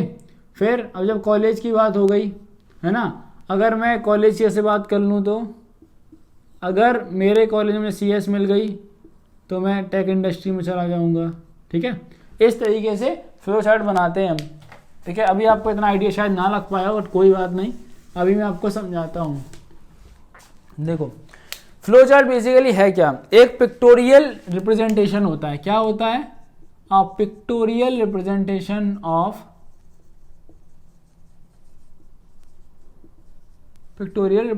Of step by step solution, step by step solution of a problem, ठीक है। अब यहां से एक बड़ी इंपॉर्टेंट चीज समझ लो, वो ये है कि सिंबल्स हम कौन कौन से यूज करेंगे इसके अंदर, ठीक है। सिंबल्स जो हम यूज करने वाले हैं वो बहुत इंपॉर्टेंट और ध्यान से समझ लेना। बहुत सारे सिंबल हैं, ध्यान से समझना, ठीक है। वो आपके हैं लाइक दिस, ये रहे। अब जहां ये इधर मैं लिखूंगा सिंबल, ठीक है, मैं दो पार्ट में डिवाइड कर देता हूं। यहाँ सिंबल और इसका यूज लिखूंगा, ठीक है, यहाँ सिंबल और यहाँ इसका यूज, सेम चीज यहाँ करूंगा, सिंबल और यहाँ उनका यूज। अब सिंबल आपका कुछ इस तरीके से है, ठीक है। तो हम ऐसा साइन जब भी बनाएंगे जब हम स्टार्ट करना होगा हमको कुछ, या फिर हमको स्टॉप करना होगा। क्या, यहाँ में स्टार्ट करना होगा या फिर स्टॉप करना होगा। इसके बाद आप जब भी इनपुट लोगे, ठीक है, जब भी आप क्या लोगे, इनपुट या फिर आउटपुट, क्या लोगे, इनपुट या आउटपुट, तो आपको ये बनाना है, ठीक है। और ये रेक्टेंगल नहीं है, ये बात ध्यान रख लेना, ठीक है। इसको हम यार रोम्बस बोलते हैं ना, रोम्बस ही होता है ऐसा, बताना मैं सही कह रहा हूँ या नहीं। अगर आपको प्रोसेसिंग करनी है तो आपको एक डब्बा बनाना है, ये रेक्टेंगल है। ये रेक्टेंगल कब यूज़ करेंगे, जब हमारी प्रोसेसिंग हो रही होगी। क्या हो रही होगी, प्रोसेसिंग। अभी आपको बना के भी दिखाऊंगा लास्ट में। फिर हमारे पास है डिसीजन बॉक्स। देखो कहीं पर भी जब हम कोई डिसीजन आएगा तो हम इस तरीके डब्बा बनाएंगे एक, ठीक है। स्क्वायर को बस मोड़ दिया गया है तो इसको बोला गया है डिसीजन बॉक्स। क्या इतनी बात समझ में आई? हाँ, इतनी बात समझ में आ गई। अब है हमारे पास, देखो अब जब भी डेटा हमारा इधर से उधर जाएगा तो हम क्या करेंगे, कुछ ऐसे तार वार बनाए जाएंगे इस तरीके से, कुछ इस तरीके से। हो सकता है वो ऐसे बनाएंगे और ऐसे भी बना सकते हैं हम, ठीक है। इसको हम बोलेंगे फ्लो ऑफ कंट्रोल सिस्टम। क्या इतनी बात समझ में आई? हाँ भैया आ गई। अब हमारे पास है एनोटेशन। देखो जब भी हमको इसको डिवाइड करते हैं हम किसी भी चीज़ को ऐसे टाइप दो चॉइसेस में, तो हम इसको बोलेंगे एनोटेशन। क्या बोलेंगे? एनोटेशन, ठीक है। और ये हमारे पास रहेगा एक छोटा सा गोला, ये रहेगा हमारा कनेक्टर बोलेंगे, ठीक है। अब ये सारी चीज़ें जो है वो आपको बहुत अच्छे से समझ में आएंगी जब हम एग्जाम्पल सॉल्व करेंगे ना इनके, जो आपकी बुक में दिए गए हैं उसके बेसिस पर, ठीक है। अब यहाँ तक तो बात हो गई फ्लो चार्ट की, और फ्लो चार्ट बहुत अच्छे से समझ लो क्या कैसे है, बना लो, स्क्रीनशॉट ले लो, ठीक है। मैं साइड से हो जाता हूँ, आप लोग स्क्रीनशॉट, इतना शायद आ गया होगा। स्क्रीनशॉट वैसे नहीं लो बिल्कुल यार, लिखो उसको, ठीक है। स्क्रीनशॉट लेके आप छोड़ दोगे फ़ोन में। अब इसके बाद हमें समझना है, हमने फ्लो चार्ट समझ लिया। फ्लो चार्ट क्या है कि बेसिकली आपका पिक्टोरियल रिप्रेजेंटेशन है। अब हमें ये समझना पड़ेगा कि हम एल्गोरिदम जब लिखेंगे तो हम कैसे एक एल्गोरिदम को लिखा जाता है। अगर आपको वो आ गया तो सारा खेल उसी चीज़ का है, ठीक है, इस पूरे चैप्टर के अंदर कि आप एल्गोरिदम कैसे लिखोगे, है ना। और आप लोग ये बताना आपको कैसा फीडबैक कोई हो, कोई इम्प्रूवमेंट मैं कर सकूं, वो ज़रूर बताना कि मैं कैसे इम्प्रूव करूं, ठीक है। अगर आपका फीडबैक मुझे लगेगा कि हाँ ये चीज़ करनी चाहिए तो मैं ज़रूर उसको अप्लाई करूँगा। चलो, अब हमारा नेक्स्ट टॉपिक है राइटिंग एल्गोरिदम। हम कैसे अपने एल्गोरिदम्स को लिख पाएंगे, ठीक है। राइटिंग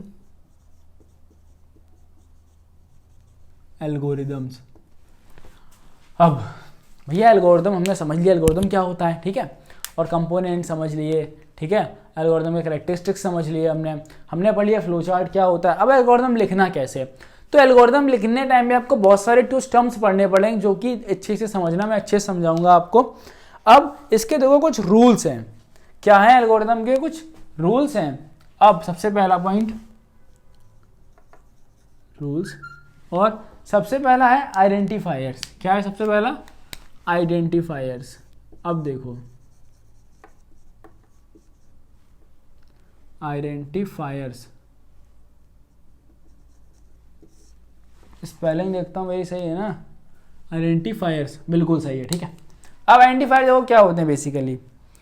अब आप जब भी मैंने 2 नंबर लिए थे वहाँ पे, और आपको याद होगा मैंने ए और बी नाम दिया था, तो आप जो भी नाम दोगे, क्या आप जो भी नेम दोगे, नेम टू द कंपोनेंट, आप जो भी नाम दोगे कंपोनेंट को, ठीक है, वो आप जो अपनी तरफ से किसी भी चीज को नाम दोगे उसको हम बोलेंगे आइडेंटिफायर्स, ठीक है। क्या बोलेंगे? आइडेंटिफायर्स। अब देखो इसके बारे में आपको एक चीज का ध्यान रखना है, वही है कि नेम शुड बी मीनिंगफुल, ठीक है। ऐसा नहीं कुछ भी रख देना है आपको, ये चीज आदत डाल लो अभी से, नेम शुड बी मीनिंगफुल। और मेरी आदत, अपना नाम इस्तेमाल मत करना यार, बिकॉज बहुत गलत आदत होती है, मेरी थी मेरे टाइम पर, ठीक है। मैं क्या करता था, नाम इस्तेमाल कर लिया करता था, लेकिन यार मत करो, ज़्यादा अच्छा लगेगा, आपकी लॉन्ग टर्म में आदत अच्छी पड़नी चाहिए। अब दूसरी चीज़ आपको सीखनी है, दूसरी चीज़ क्या है? असाइनमेंट। देखो मैं असाइनमेंट दे नहीं रहा हूँ, बट आपको सीखना है असाइनमेंट क्या होता है, समझो। असाइनमेंट का मतलब है कि किसी भी वैल्यू को, the assignment of values two variable is done through assignment statement. देखो अगर आपने किसी भी वैल्यू को कोई वेरिएबल है हमारा, एग्जांपल ये ए है, आपने इसको 10 वैल्यू दी है, ठीक है। नॉर्मली हमें क्या समझ में आ रहा है, 10 दिए, लेकिन एल्गोरिदम में देखो हम कैसे लिखेंगे। एल्गोरिदम में हमारा जो वेरिएबल है वो इधर रहेगा, ठीक है, और इस तरीके का एरो बनेगा, और यहाँ पे हमारी रहेगी वैल्यू, हम जो भी असाइन कराना चाहते हैं। एग्जाम्पल के तौर पर आप देखो, अगर ए को हमें 10 कराना है तो हम इस तरीके लिखेंगे, ठीक है। ए को 10 दे दिया, बी को 20 दे दिया, सी को 30 दे दिया। बात समझ गए? हाँ ये बात समझ में आ गई, चलो बहुत बढ़िया।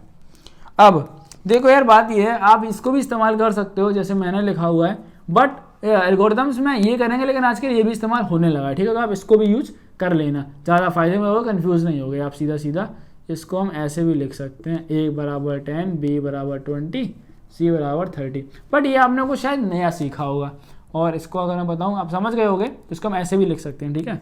सो इसको ऑल्सो। नंबर 3 पे है हमारे पास, वो है सीक्वेंस। देखो आपको एल्गोरिदम इस तरीके से लिखना है कि वो एक सीक्वेंस में होना चाहिए, ठीक है। It must be in a sequence, और steps must be executed in a sequence, ठीक है, इन अ सीक्वेंस। यानी कि अगर हमने अभी यहाँ पे 2 नंबर का एडिशन किया था, ठीक है, क्या किया? 2 नंबर का एडिशन। फॉर एग्जांपल देखो a बराबर 10 है हमारे पास, ठीक है, a बराबर 10, b बराबर 20।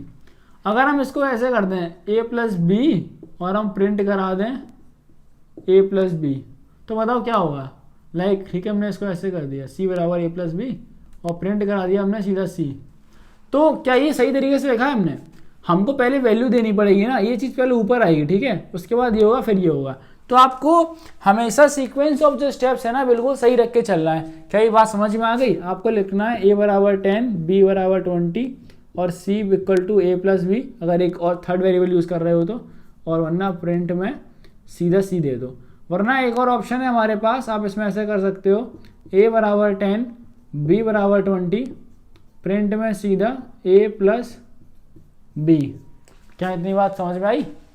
ठीक है, समझ गए ना? समझ गए भैया। चलो अब यहाँ एक और टॉपिक है अभी आपका। अभी तो हम एल्गोरिदम को क्या कर रहे हैं, लिखना सीख रहे हैं, ठीक है। अभी आपको बताऊंगा मैं कैसे, अभी हम और बहुत सारी चीज़ें सीखेंगे इस चैप्टर के अंदर, है ना। और मैंने बोला था दो दिन वीडियो नहीं है, मुझे पता है, और उसके लिए I am really sorry, because class 12 का सिलेबस थोड़ा पीछे है मेरा, और उनके बोर्ड एग्जाम आने वाले हैं यार, तो आप थोड़ा समझ सकते हैं। नेक्स्ट है हमारे पास, ये समझ लो, और ये बहुत बहुत ज़्यादा इंपॉर्टेंट चीज़ है। देखो नेक्स्ट क्या है, selection and conditional statement. Conditional statement, अब ये इंपॉर्टेंट क्यों है? देखो अब कंडीशनल स्टेटमेंट हम कैसे लिखेंगे ये समझो पहले। इफ़ कंडीशन है, देखो आपको वो लिखनी है, इफ़ लगाओ और कंडीशन, सेमीकोलन लगाना मत भूलना इसके आगे, और यहाँ आपको लिखना है स्टेटमेंट। ये बात ध्यान से समझ लेना, आप पाइथन लैंग्वेज पढ़ोगे तो इसमें एक इंडेंटेशन होता है, आगे बताऊंगा, बट अभी के लिए इतना समझ लो, इफ़ के नीचे नहीं लिखना है, थोड़ा सा स्पेस छोड़ के लिखना है, ठीक है। अगर इस स्पेस की बात करूँ तो ये एक टैब का बराबर स्पेस होता है, 1 टैब, और अगर स्पेस में नंबर काउंट करोगे तब 4 बार आपको स्पेस बार दबाना है, ठीक है। क्या बात समझ गए? इतनी बात समझ जाओ। और दूसरा क्या है हमारे पास? दूसरा है हमारे पास इफ एल्स। इफ कंडीशन, बस जो अभी बता रहा हूँ ना, बस समझ सुनते रहो बस, तो आपका काम बन जाएगा। इफ स्टेटमेंट और एल्स स्टेटमेंट। अब देखो इन दोनों में फर्क है, मैं आपको बताता हूँ अभी क्या है। देखो लाइक हमारे पास अगर यहाँ देखो, अब इसका बनाऊंगा फ्लोचार्ट डायग्राम, तो आपकी कंडीशन यहाँ रहेगी, कंडीशन, ठीक है। इसके बाद हमने डायग्राम बना दिया, और ये रहा हमारा लाइक दिस इज, इसको एक नाम दे देता हूँ स्टेटमेंट को मैं, इसको दे दिया मैंने S1, ये रहा हमारा S2, ये रहा S3, S1, ठीक है। और ये हमारा कुछ इस तरीके से, देखो अगर हमारी कंडीशन ट्रू हो जाएगी, क्या हो जाएगी? ट्रू, तो ये इस तरफ जाएगा, यानी जो इसके नीचे लिखे स्टेटमेंट है वो एग्जीक्यूट हो जाएंगे, ठीक है, और यहाँ से बंद हो जाएगा। लेकिन अगर हमारी कंडीशन फॉल्स हो जाएगी, क्या हो जाएगी? फॉल्स, तो फिर ये हमारा सीधा ही बंद हो जाएगा। क्या हो जाएगा? बंद हो जाएगा। अब हम इसको देखते हैं, ये बड़ा इंपॉर्टेंट अगर आप समझ गए हो तो, ठीक है, ध्यान से समझो।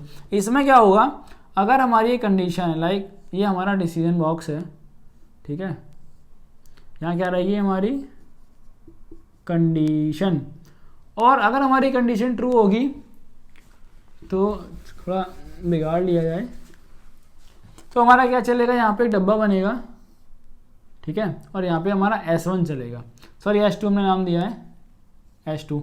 अगर हमारी ये फॉल्स होगी तो ये हमारा जाएगा किसके पास? S3 के पास, और फिर वहाँ से ये बंद हो जाएगा। अगर ये हमारी कंडीशन देखो, अगर ये इफ की कंडीशन जो यहाँ पे अगर लाइक मैंने लगा रखा है कि ए हमारा अगर लेस देन 5 है, कोई कंडीशन लगा दी मैंने, तो प्रिंट करा दो, आप क्या करा दो, प्रिंट करा दो ए इंटू 5, ठीक है। अगर ऐसा नहीं है तो आप करा दो प्रिंट में ए इंटू 10 का मल्टीप्लाई कर दो, ठीक है। तो देखो क्या होगा, अगर हमने एक नंबर दिया, फॉर एग्जाम्पल के लिए मैंने नंबर ले लिया 6, तो 6 क्या है, 6 नंबर जो है वो 5 से बड़ा है, यानी कंडीशन जो हमारी फॉल्स हो गई, क्या हो गई, फॉल्स हो गई। जब ये कंडीशन फॉल्स हो गई, यानी कि इफ की जो कंडीशन थी फॉल्स हो गई, तो क्या चलेगा हमारा, एल्स चलेगा फिर, ठीक है, एल्स चलेगा। तो क्या होगा, कंडीशन हमारी हो गई फॉल्स, ठीक है, तो हमारा चलेगा एल्स। ठीक है, इस तरीके से। अब समझ गए बात को। वहीं पर अगर मैं ये दे देता, इसकी वैल्यू 3 दे दूं अगर मैं, तो क्या करेगा, इफ कंडीशन को चेक करेगा, क्या 3 हमारा 5 से छोटा है, हाँ सही है, बिल्कुल सही बात है, और ये स्टेटमेंट भी क्या कर देगा, एग्जीक्यूट कर देगा फिर, तो हमारा S2 जो है ऐसे ऐसे करते हुए चल जाएगा। क्या इतनी बात समझ गए? हाँ भैया, इतनी बात तो हमको समझ में आ गई है। ओके, बहुत बढ़िया। चलो अब हम समझेंगे इसके बाद में रिपीटिशन। लूप का रिपीटिशन समझना है हमको, वो बहुत ज़्यादा इंपॉर्टेंट है। ठीक है, ये जो लूप है ना यार, लूप जब आएंगे तो आपको 1-1 घंटे का ये वीडियो मिल जाएगा मेरे लूप पे, ये मैं यहाँ से बोल दे रहा हूँ। ठीक है, और पूरे यूट्यूब में आपको ऐसा लूप कोई नहीं पढ़ाने वाला है, ये भी आपको बता दिया क्लास 12th के लेवल पे। चलो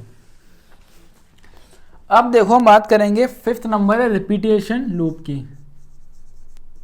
रिपीटिशन लूपिंग स्टेटमेंट।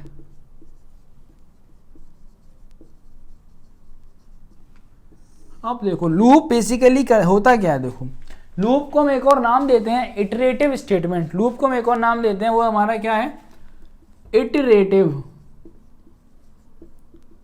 स्टेटमेंट। देखो अगर हमको एक कोई कंडीशन के बेसिस पर, हमको अगर किसी भी एक कंडीशन के बेसिस पर क्या करना होता है, हमें अगर एक सेट ऑफ स्टेटमेंट को बार बार एग्जीक्यूट कराना है, हम चाहते हैं अगर हमारी ए की वैल्यू जब तक 5 से कम रहे ना, तब तक ये हमारा ये प्रिंट होते रहे। ठीक है, साथ में हम ए की वैल्यू बढ़ाते भी रहेंगे। ओके, ये आपको आगे समझ में आएगा, इतना समझो। इटरेटिव स्टेटमेंट जो होते हैं उसकी हेल्प से हम अपनी कोई भी स्टेटमेंट को बार बार एग्जीक्यूट करवाएंगे। क्या इतनी बात समझ गए? हाँ भैया समझ गए। अब सबसे पहले इसमें आता है हमारे पास फॉर लूप और दो, for loop and while loop. बहुत इंपॉर्टेंट है, ध्यान से समझ लेना, समझ गए तो आपका काम बहुत आसान हो जाएगा आगे के लिए। अब देखो फॉर लूप सबसे पहले पढ़ो आप फॉर लूप। अगर हम फॉर लूप के सिंटेक्स की बात करें तो हमारा रहेगा फॉर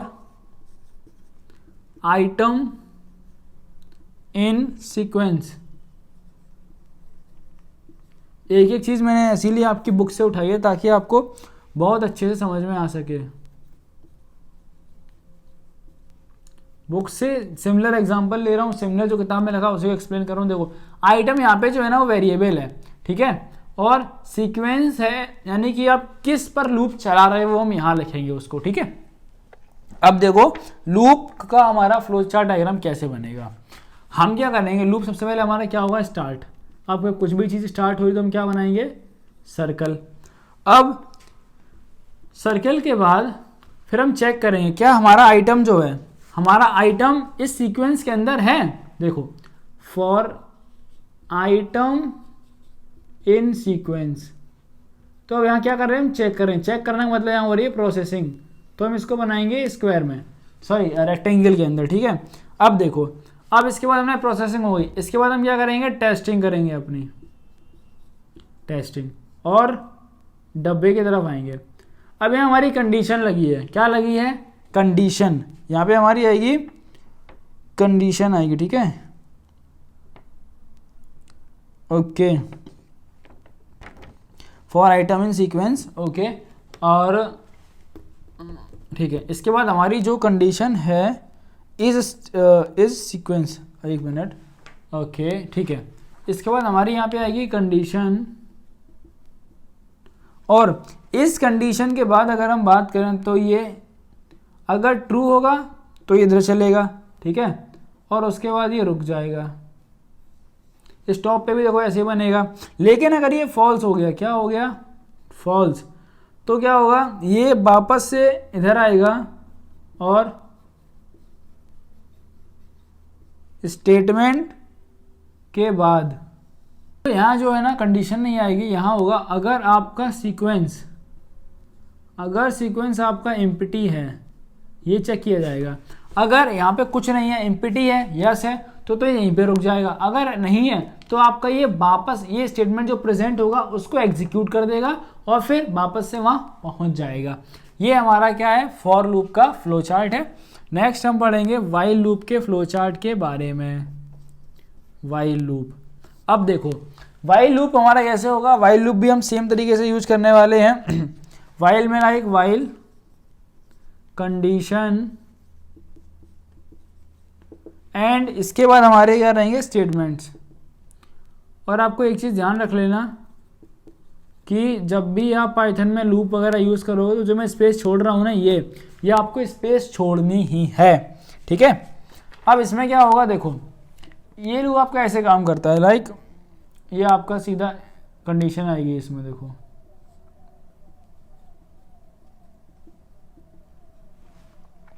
अगर आपकी कंडीशन हो गई फॉल्स, क्या हो गई फॉल्स, तो ये सीधा आपका रुक जाएगा, ठीक है, ये हो जाएगा इधर स्टॉप, ओके। अगर आपकी कंडीशन हो गई यहाँ से ट्रू, फिर आपके जो स्टेटमेंट्स हैं, ठीक है, आपका जो स्टेटमेंट्स हैं जो आप यहाँ पे लिखोगे, हो सकता हो कई सारे आप स्टेटमेंट्स का इस्तेमाल करो, उसको एग्जीक्यूट करने के बाद वापस से जाके ये अपनी कंडीशंस को फिर से चेक करेगा, ठीक है। इतनी सी बात अभी आप समझ लो और आपका काम बहुत अच्छे से हो जाएगा, ठीक है। ये अभी आपको बहुत इन डेप्थ समझा दूंगा, फॉर लूप कैसे चलता है, वाइल लूप क्या चलता है। अब हम एक ले लेते हैं सवाल और उसको हम सॉल्व करेंगे, ठीक है। देखो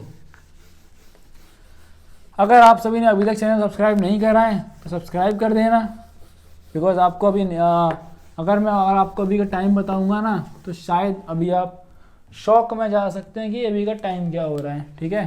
पहले इसको मैं बिगाड़ देता हूँ, चलो अभी का जो हमारा टाइम हो रहा है अगर मैं आपको बताऊं तो to be honest not unbiased it just night 2 AM, ठीक है। आपको दिख गया होगा शायद, है ना, रात के भी 2 बज रहे हैं तब मैं ये आपकी वीडियो शूट कर रहा हूँ, ठीक है, कोई बात नहीं। देखो अब हमारा सवाल है, हमको एल्गोरिथम लिखना है, हमको क्या करना है, हाईएस्ट निकालना है 2 के बीच में। क्या करना है, हमारा टारगेट है कि हमको हाईएस्ट पता करना है अमंग 2 नंबर्स। अब इसका देखो एल्गोरिथम कैसे लिखेंगे हम, ये मैं आपको लिख के बता रहा हूँ और एक आपको मैं होमवर्क भी दे दूंगा। सबसे पहले हमें क्या चाहिए, हमें भैया चाहिए इसके लिए 2 नंबर चाहिए होंगे, ठीक है। लेकिन एल्गोरिथम जब भी हम लिखेंगे मुझे पता था और जनरली हमारे दिमाग में यही आएगा, सबसे पहले हमें क्या करना है, सबसे पहले हम इसको क्या करते हैं, स्टार्ट करते हैं, ठीक है। सो हमारा नंबर 1 रहेगा कि हम इसको स्टार्ट करेंगे। अब स्टार्ट करने के बाद हमें क्या चाहिए, 2 वेरिएबल चाहिए होंगे, ठीक है। सो स्टार्ट करने के बाद क्या है, गेट 2 नंबर्स, सीधी सी बात है भैया, हमको 2 नंबर चाहिए। इसके बाद क्या करेंगे हम, इसके बाद हम क्या करेंगे, देखो अगर मान लो हमने एक नंबर ले लिया, A एंड B ले लिया, ठीक है। अब हम कह रहे हैं कि अगर A जो है वो B से बड़ा है, ठीक है, अगर A B से बड़ा है तो हम क्या कह देंगे, तो हम A को प्रिंट करा देंगे, देन प्रिंट A, कि हम बड़ी तो निकाल रहे हैं। सो इफ अगर A B से बड़ा है, सीधी सी बात है, देन प्रिंट A, तो अब A को प्रिंट कर देना, ठीक है। वरना अगर ऐसा नहीं है तो क्या होगा, फिर एल्स में फिर B हमारा A से बड़ा होगा, दूसरी कंडीशन, तो एल्स प्रिंट B। ध्यान से समझो, अगर A जो है, अगर A हमारा B से बड़ा है, हमको बड़ा नंबर चाहिए ना, तो A क्या है, A नंबर बड़ा है, तो हम प्रिंट कर देंगे, क्या हम कर देंगे प्रिंट A को, ठीक है। अगर सोचो A जो है वो B से बड़ा नहीं है तो क्या होगा, ऑब्वियस सी बात है B बड़ा होगा, तो हम प्रिंट करा देंगे किसको, B को। अब नेक्स्ट क्या है, हम देखो हमें पता करना था कि 2 में हाईएस्ट कौन सा है, तो हमने क्या कर लिया, हम इसको स्टॉप कर देंगे, बस इतनी सी बात है। अब देखो हम इसको लिखेंगे कैसे, अगर हम इसका फ्लो चार्ट बनाएं इधर तो वो कैसे बनेगा, ये समझो, बस ये बात है सबसे इंपॉर्टेंट। देखो हमने स्टार्ट करा, ठीक है, इसके बाद आए, इसके बाद हम क्या कर रहे हैं, गेट 2 नंबर्स, यानी कि हम इनपुट ले रहे हैं, यहाँ पे क्या ले रहे हैं, इनपुट। तो हम इनको सबसे पहले इनपुट के लिए हम ऐसे, इसको हम ऐसे भी कर सकते हैं, लाइक आपकी बुक में ऐसा नहीं है, ये get A then get B। अब इन दोनों को हम प्रोसेस कर रहे हैं, ठीक है। अब इन दोनों जब हम प्रोसेस कर लेंगे तो प्रोसेस करने के बाद, ठीक है। आई थॉट कि ये इनपुट तो ले रहे हैं हम, ठीक है, इनपुट ए एंड बी। चलो एक काम करते हैं, इसको कॉम्प्लेक्स नहीं करूँगा आपके लिए, हम सीधा इसको जैसा आपकी किताब में चल रही है ना कहानी, वही यार आपको भी बताता हूँ मैं, ठीक है। सिंपली स्टार्ट करो और 2 नंबर है ना, इनको प्रोसेसिंग में डाल दो, ठीक है। सो ये क्या करेंगे, रीड ए एंड बी। अब हमारे पास हम लगाएंगे कंडीशन, क्या, डिसीजन का डब्बा लगेगा यहाँ पे, ये डिसीजन का डब्बा है कि अगर ए जो है, ए हमारा क्या है, अगर बी से बड़ा है, अगर ये कंडीशन हमारी क्या हो जाती है, लाइक हमारी ट्रू हो जाती है, तो हम क्या करेंगे, हम प्रिंट कर देंगे इसको, देखो, फिर हम इसमें लगाएंगे अपना जो डब्बा लग रहा है ना, वो ध्यान रख लेना बस, कुछ इस तरीके का, ये रेक्टेंगल नहीं है, ये रेक्टेंगल नहीं है, हम प्रिंट कर देंगे ए को। और अगर ऐसा नहीं हुआ, ठीक है, अगर ऐसा नहीं होता है तो हम क्या कर देंगे, हम प्रिंट कर देंगे अपना बी को। क्या बात क्लियर है, हम कर देंगे प्रिंट बी को, और फिर लास्ट में क्या हो जाएगा, इन दोनों को प्रिंट करने के बाद हम एनोशन का इस्तेमाल करते हुए इनको करेंगे स्टॉप, और यहाँ पर ये बिल्कुल बनाना मत भूलना, ठीक है। ओके, तो ये था हमारा फ्लो डायग्राम। और आप एक और आपको एक मैं होमवर्क दे देता हूँ, यहाँ से ग्रुप में ज़रूर भेजना, आपको भेजना है algorithm to find area of triangle, ठीक है। एक और अभी होमवर्क लेते जाओ, एक और आपको करना है 1, number 2 algorithm to find area of square, ठीक है। नंबर 3 एल्गोरिदम टू फाइंड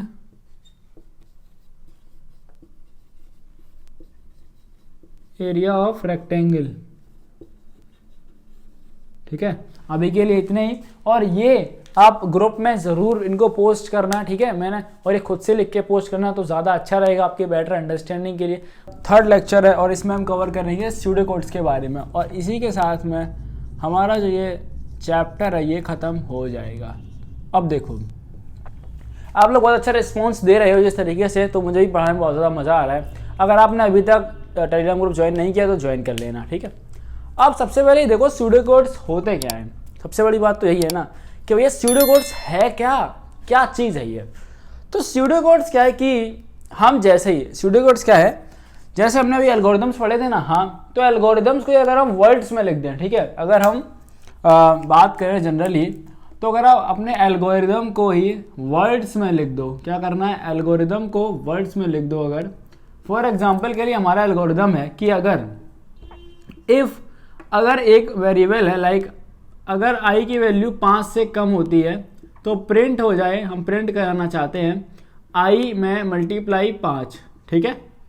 और एल्स अगर ऐसा ना हो, ठीक है, तो अगर एल्स की i की कोई भी वैल्यू जो है जो 5 से बड़ी हो अगर, तो हम प्रिंट कराना चाहते हैं i की वैल्यू में इंटू 10, ठीक है। ये हमने एक एल्गोरिदम लिख दिया है।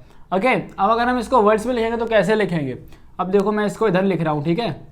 हम क्या करेंगे, हम लिखेंगे इफ़, क्या लिखेंगे हम, if i is less than 5, ठीक है, या मतलब 5 लिख सकते हो प्रॉपर, आप इसको ऐसे भी लिख सकते हो 5। So print i into 5, else print i, ये ब्रैकेट नहीं लगेगा, ठीक है, i इंटू 10। तो हम कुछ इस तरीके से लिखेंगे। तो यही है स्यूडो कोड्स का मतलब भी यही है, ठीक है। अब हम स्यूडो कोड के समझते हैं कि इसकी प्रॉपर हम इसको डेफिनेशन इसकी क्या है, हम इसको कैसे डिफाइन करेंगे, और मेरे साथ साथ लिखते रहे ना, जो बहुत ज़्यादा अच्छा रहेगा। अभी 11th में वो आप अच्छे से नोट्स बना लोगे, ठीक है, तो आपके लिए बेनिफिशियल रहेंगी सारी चीज़ें। और मैं पहले बता चुका हूँ कि चैप्टर 5 से आपके लिए पूरा 11th इंपॉर्टेंट है, 11th है कंप्यूटर साइंस, क्लास 12th के लिए, तो इसको बहुत अच्छे से पढ़ते रहना। अब हम बात करेंगे इसके डेफिनेशन के बारे में। तो देखो इसकी डेफिनेशन क्या है कि इट इज एन इनफॉर्मल वे। क्या बोला गया है इसको बोला गया है इनफॉर्मल, क्योंकि एक स्टैंडर्ड तरीका होता है। देखो अब जैसे हम घर में रहते हैं, ठीक है, अब जैसे कि घर में रहेंगे तो हम इनफॉर्मल कपड़े पहन लेते हैं, है ना। अब जब वीडियो बना रहा हूँ तो मैं एकदम प्रॉपर इसको पहन लेता हूँ ताकि अच्छे लगे हम, है ना। बाकी आप सब बहुत बढ़िया हो। तो it is an informal way of describing the steps of a program. और एक चीज़ हमेशा ध्यान रख लेना कि जितनी भी स्टैंडर्ड डेफिनेशंस होती हैं उनको समझना सीखो और स्टैंडर्ड वर्ड्स को पकड़ना सीखो अभी से, तभी आपको आगे बहुत ज़्यादा हेल्प होगी, ठीक है। Programs solution without any strict programming syntax.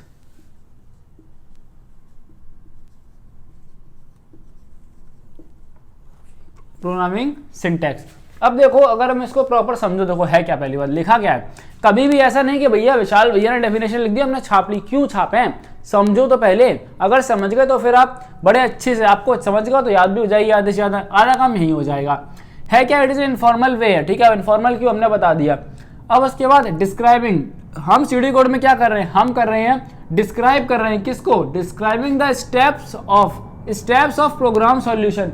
यानी किसी भी प्रोग्राम का अगर हम एक सॉल्यूशन बना रहे हैं, प्रोग्राम क्या होता है, बेसिकली प्रॉब्लम होती है, ठीक है। प्रोग्राम को अगर हम बोलें प्रोग्राम क्या होता है, प्रोग्राम हमारी होती है एक प्रॉब्लम, ठीक है।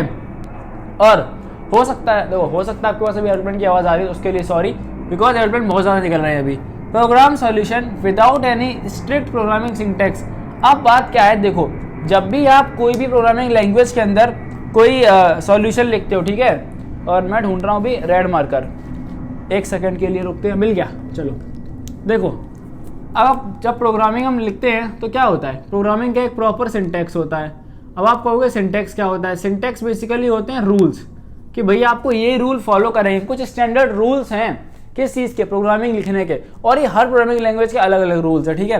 लाइक अगर हम बात करें सी का अलग रूल होगा, C++ का अलग होगा, पाइथन का रूल अलग होगा, ठीक है। बट वहाँ पे क्या है, सूडो कोड में क्या है, without any strict programming syntax. यानी कि ये बात हमें क्लियरली इसकी डेफिनेशन से पता चल रही है, सूडो कोड को लिखने का कोई भी ऐसा सिंटैक्स नहीं है, ठीक है, कोई रूल्स नहीं है सूडो कोड को लिखने के। क्या इतनी बात समझ में आई? हाँ भैया इतनी बात समझ में आ गई। अब बहुत बढ़िया, देखो अब मैं आपको एक लिख के भी दिखा देता हूँ, जैसे मैंने अभी एग्जाम्पल बताया था, एक और एग्जाम्पल दिखा देता हूँ आपकी, बिल्कुल आपकी किताब से।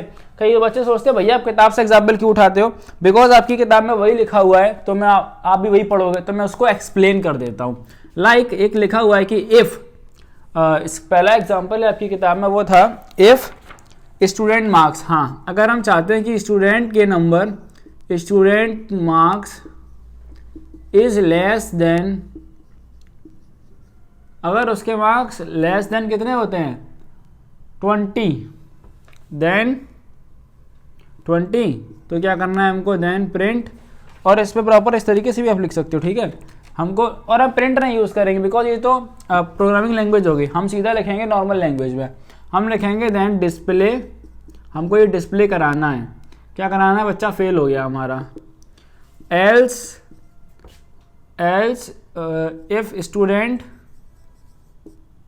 एल्स इफ लगेगा, ठीक है, if student marks is greater than, वैसे हम इसको ऐसे भी कर सकते हैं, अगर 20 से कम है तो दूसरी कंडीशन क्या होगी, ऑब्वियस सी बात है कि वो 20 से उसके नंबर ज़्यादा ही होंगे, तो आप इसको सिंपल ऐसा भी कर दो, ठीक है। एल्स डिस्प्ले करा दो आप क्या, पास, ठीक है। अब आपकी जो बुक में दिया गया है ना, बुक में उल्टा कराया गया, उन्होंने ऊपर पास कराया और मैंने नीचे फेल कराया है। क्या बात समझ गए? हाँ हम ये बात तो समझ गए हैं। अब देखो यार, देखो कोई भी चीज़ हो हमेशा उसकी एक पॉजिटिव साइड होती है और एक उसकी क्या होती है, नेगेटिव साइड। बिकॉज अगर हम बात करें फिजिक्स में भी, अगर आप देखो आप, तो जहाँ पॉजिटिव है वहाँ पे नेगेटिव तो मिलेगा ही मिलेगा, तभी तो फिर चीज़ें सारी क्या हो पाएंगी, न्यूट्रल। बात समझ गए? तो हाँ, ये कहना क्या चाहते हो, मैं ये कहना चाहता हूँ कि अब इसके कुछ एडवांटेजेस भी होंगे। इसके क्या होंगे, कुछ एडवांटेजेस। हाँ चलो एडवांटेज है तो दिक्कत क्या है, कोई दिक्कत नहीं है। जहाँ इसके एडवांटेजेस होंगे वहाँ इसके कुछ क्या होंगे, डिसएडवांटेजेस। क्या होंगे, डिसएडवांटेजेस। तो अगर हम इसकी नज़र डाली जाए इसके एडवांटेजेस के ऊपर, तो देखो सबसे पहला इसका एडवांटेज यही है कि ये क्या करता है, इट यूजेस अ लैंग्वेज। तो इसका ये पहला एडवांटेज है कि ये लैंग्वेज यूज करता है जो हम डेली लाइफ में यूज करते हैं, ठीक है। अब इसका दूसरा एग्जांपल क्या है कि ये आपको हाईलाइट कर देता है, क्या, it highlights the sequence of हम इसको बोलेंगे आपका जो सीक्वेंस ऑफ सॉल्यूशन, ठीक है, या फिर आप कह सकते हो इसको सीक्वेंस ऑफ एल्गोरिदम भी हम बोल सकते हैं, ठीक है। या आपको स्टैंडर्ड लिख लो आप, सीक्वेंस ऑफ इंस्ट्रक्शंस। ओके। अब नेक्स्ट क्या है, एक और इसका एडवांटेज दिया गया है, वो ये है कि the structure of algorithm is clearly visible. देखो अब क्या है कि जो आपका एल्गोरिदम का स्ट्रक्चर है वो बहुत ही आपको दूर से दिख जाएगा कि कैसे काम कर रहा है। अब आप लोग कई बार सोचते हो भैया आप लिखते क्यों हो, कि अगर मैं नहीं लिखूंगा और मैं ऐसे ही तुमको ऐसे बोल दूंगा ना तो तुम भी नहीं लिखोगे। इस वजह से हम ऐसे काम करने पड़ते हैं हमको भी, और अपनी इंक को मुझे ख़त्म करना पड़ता है। कोई बात नहीं। नेक्स्ट है, pseudo code can easily be modified without any dependencies. देखो अब इसमें क्या है कि these can be easily modified, यानी यार हमें कोई भी अगर चेंजेस करने होंगे तो हम वो चेंजेस को बड़े ही आराम से कर सकते हैं। क्या ये बात समझ में आई? हाँ भैया आ गई। तो चलो अब डिसएडवांटेजेस पढ़ लिए जाएं। अब इस पर देखो समस्या क्या है। सबसे पहली समस्या तो उसकी डेफिनेशन में ही लिखी है कि इसमें कोई भी सिंटैक्स नहीं है, यानी कि it does not have any syntax. ठीक है, डेफिनेशन को समझने का बेनिफिट। अब देखो दूसरी इसमें समस्या ये है कि ये एक विजुअल टूल नहीं है। It is not a visual tool like flow chart.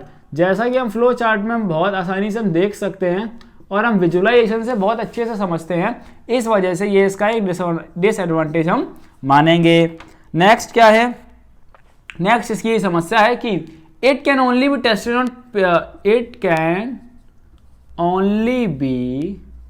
Tested on pen and paper.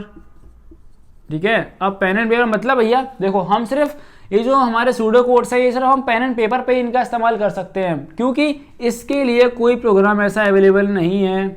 No such program is available जो हम इसका एक सॉफ्टवेयर टाइप यूज कर सकें। बात समझ गए? हाँ समझ गया मैं। और देखो लिखते रहना मेरे साथ में, बहुत अच्छी चीज रहेगी आप लोगों के लिए। नेक्स्ट है, it is an informal representation of algorithm. वो तो देखो वो उसकी प्रॉपर तरीके से पहले ही मैंने लिख रखा है डेफिनेशन में। ठीक है, so it is an informal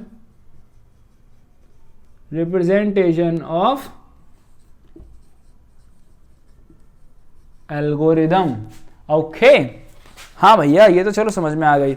अब देखो अब हम एक एग्जाम्पल समझते हैं। ठीक है, थ्योरी तो बहुत हो गई, अब हम करेंगे एग्जाम्पल, और उसमें मैं आपको प्रॉपर बताऊंगा कि हम सूडो कोड लिखते कैसे हैं। देखो ठीक है, बिल्कुल बेसिक से स्टार्ट करूंगा और आपको बताता हूँ सूडो कोड लिखते कैसे। तब तक के लिए अगर आपने चैनल सब्सक्राइब नहीं करा है, सब्सक्राइब बटन को कुछ भी करो मुझे नहीं पता, बस सब्सक्राइब चैनल हो जाना चाहिए ताकि आपको जो अगला लेक्चर सबसे पहले आपके पास पहुँचे। ठीक है, कुछ बच्चों के भी हाफ ईयरली एग्जाम चल रहे हैं, मुझे पता है 5th चैप्टर तक का उनका काम हो जाएगा, जिनका 5th तक का सिलेबस था। 6th चैप्टर जब हम शुरू करेंगे तो आपको मज़ा आ जाएगा। क्या आएगा? पूरा मज़ा, फील आ जाएगा प्रोग्रामिंग का। इशू क्या है ना, अभी क्लास 12 के बोर्ड एग्जाम आने वाले, समझ रहे हो, और वहाँ कुछ बच्चे जिन्होंने पढ़ा नहीं है। तो देखो अब हम क्या करेंगे, हमारा काम है कि हम एग्जाम्पल ले रहे हैं कि हमें क्या करना है, हमको एक सूडो कोड लिखना है। क्या लिखना है? एक सूडो कोड। ठीक है, और सूडो कोड कैसा लिखना है? हमें ऐसा लिखना है कि यूजर चॉइस करे। क्या करे? यूजर चॉइस करे कि उसको क्या करना है। हमें कैसा सूडो कोड लिखना है? जिसमें यूज़र चॉइस करे कि टेम्परेचर को हमको क्या करना है, कन्वर्ट करना है। ठीक है, टेम्परेचर कन्वर्ट करना है। और कैसा, एक ऑप्शन रहेगा क्या, सेल्सियस टू फ़ारेनहाइट और दूसरा फ़ारेनहाइट टू सेल्सियस। अब इस एल्गोरिथम को लिखने से पहले जो यहाँ दो फॉर्मूले इस्तेमाल होने वाले वो मैं आपको पहले से ही बता देता हूँ। एक फॉर्मूला हमारा लगेगा टेम्परेचर को फ़ारेनहाइट से सेल्सियस में कन्वर्ट करने का। देखो फ़ारेनहाइट से सेल्सियस में कन्वर्ट करने का है, C = 5/9 मल्टीप्लाई बाई F-32। वैसे आप क्लास 11th के विद्यार्थी हैं तो आपको ये फॉर्मूला रटा होना चाहिए। और जब सेंटीग्रेड में है तो इसमें कन्वर्ट करना है तो उसका फॉर्मूला होता है F9/5 × C+32। अब आप कहोगे सर आपको भैया क्या भूल गए यार, मैं जब पढ़ा था तो बहुत टाइम हो गया है मुझको। अब देखो हमें करना क्या है, हमें सिंपली ये फॉर्मूले यूज़ करने हैं और एक सूडो कोड लिखना है। अब आई ना दुविधा हमारे सामने, हम क्या करेंगे, सबसे पहले देखो एल्गोरिथम में तो स्टार्ट करते हैं या स्टार्ट नहीं करना है। हम सबसे पहले अपना काम करेंगे कि सूडो कोड जो होते हैं हमारे वो हम ऐसे भी लिख सकते हैं। ठीक है, एल्गोरिथम हमको लाइन का नंबर डाल के लिखना होता है। सबसे पहले हम क्या करेंगे, प्रिंट कराएंगे, सॉरी प्रिंट नहीं, प्रिंट बार बार पाइथन का टर्म है, प्रिंट लिख देता हूँ मैं। हम पहले डिस्प्ले कराएंगे। देखो हम पहले क्या कराएंगे, डिस्प्ले कराएंगे कि press 1 for Celsius to Fahrenheit और press 2 for Fahrenheit to Celsius. क्या इतनी बात समझ में आई? हाँ, हमको इतनी बात समझ में आ गई, क्या दिक्कत है इतना लिखने में। ठीक है, अब हमें क्या करना है, अब हम लेंगे इनपुट, किस चीज़ का, अब हम लेंगे इनपुट और वो भी हम x में ले लेंगे। ठीक है, x वेरिएबल में हमने इनपुट ले लिया। ठीक है, इनपुट में हमने क्या लिया, इनपुट में हमने नंबर लिया जो यहाँ से चॉइस है, हमने इनपुट द चॉइस। ठीक है, जो हमने यूजर से एंटर करा। इसके बाद हम क्या करेंगे, इसके बाद देखो इफ द चॉइस इज 1, अगर हमारी चॉइस क्या है 1, अगर उसने 1 एंटर करा तो हमारा काम क्या है, हमको सेल्सियस से फ़ारेनहाइट में कन्वर्जन करना है। ठीक है, क्या करना है, सेल्सियस से फ़ारेनहाइट में कन्वर्जन करना है। तो हम क्या करेंगे, मैं इसको एक कमेंट डाल कर लिख देता हूँ कि सेल्सियस टू फ़ारेनहाइट कन्वर्जन कर रहे हैं हम। ठीक है, और हम यहाँ पे क्या करेंगे, सेल्सियस टू फ़ारेनहाइट यानी वाला फॉर्मूला यूज़ करेंगे हम, F = 9/5 multiply by C+32। Okay, हाँ ठीक है। और हमें क्या करना है, हमको दे देना है आउटपुट में F। ठीक है, जो हमने कन्वर्ट कर लिया है। नेक्स्ट है हमारा एल्स इफ, अगर इसके अलावा क्या हो सकता है चॉइस उसने 2 डाली हो, हमने 2 ही ऑप्शन दिए थे। Else if the choice is 2, अगर हमारी चॉइस 2 है तो हमें क्या करना है, इसमें चॉइस 2 पे क्या बोला था हमने कि F2C करेंगे, हम क्या करेंगे F2C। तो अब हम कमेंट फिर से लगा देंगे यहाँ पे कि हम F2C का कन्वर्जन यहाँ कर रहे हैं। ठीक है, और हम अपना फॉर्मूला का इस्तेमाल करेंगे। फॉर्मूला है हमारा F2C के लिए 5/9 मल्टीप्लाई बाई F-32, ये माइनस है। ठीक है, ओके ठीक। अब हमारा रिजल्ट आ गया तो हम क्या करेंगे, हम इसको आउटपुट नहीं बोलेंगे, सॉरी, इसको हम लिखेंगे डिस्प्ले, है ना।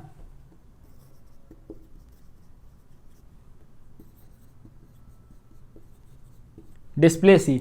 अब कुछ ऐसे भी महान अनुभव होंगे तो वो क्या करेंगे, वरना 1 डालेंगे ना 2 3 डाल देंगे। तो हम उनके लिए क्या करेंगे, उनके लिए हम एक काम करते हैं, उनके लिए हम लिख देंगे यहाँ पर एल्स और यहाँ हम डिस्प्ले करा देंगे, display enter the correct choice. ठीक है, तो ये हमारा क्या है, एक सूडो कोड है। और ये सूडो कोड क्या कर रहा है, हमारा जो टेम्परेचर हम कन्वर्ट करना चाहते हैं C से F में और F से C में, इसके लिए हमने बनाया ये सूडो कोड। अब बढ़ते हैं हम आगे और हमारा नेक्स्ट टॉपिक जो है वो हम वेरीफाइंग एन एल्गोरिदम। हम एल्गोरिदम को वेरीफाई कैसे करेंगे, ये बड़ी इंपॉर्टेंट चीज हो जाती है।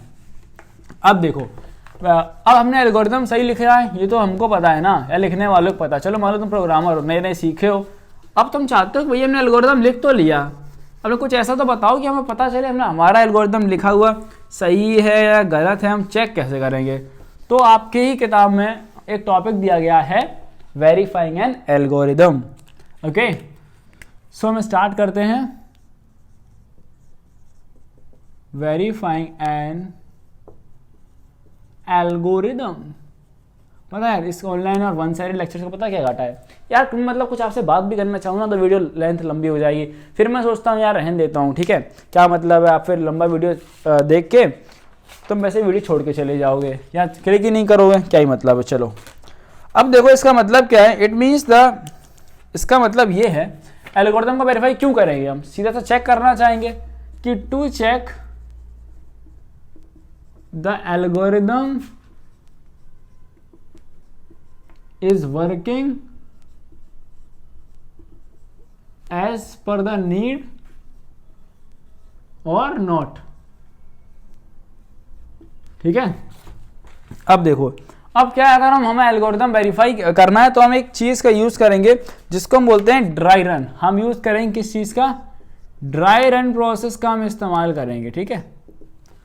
अब ड्राई रन क्या है, देखो ड्राई रन को हम अगर साफ हिंदी में कन्वर्ट करें तो यार हम किसी भी उसको ऐसे चला देंगे, सूखा चला देंगे, यानी कि अब ड्राई रन का मतलब ये है कि हम इसमें अपना जो कोड है वो मैनुअली चलाएंगे। क्या चलाएंगे, ये एक प्रोसेस है जिसके अंदर हम अपने प्रोग्राम को मैनुअली रन कराते हैं, ठीक है।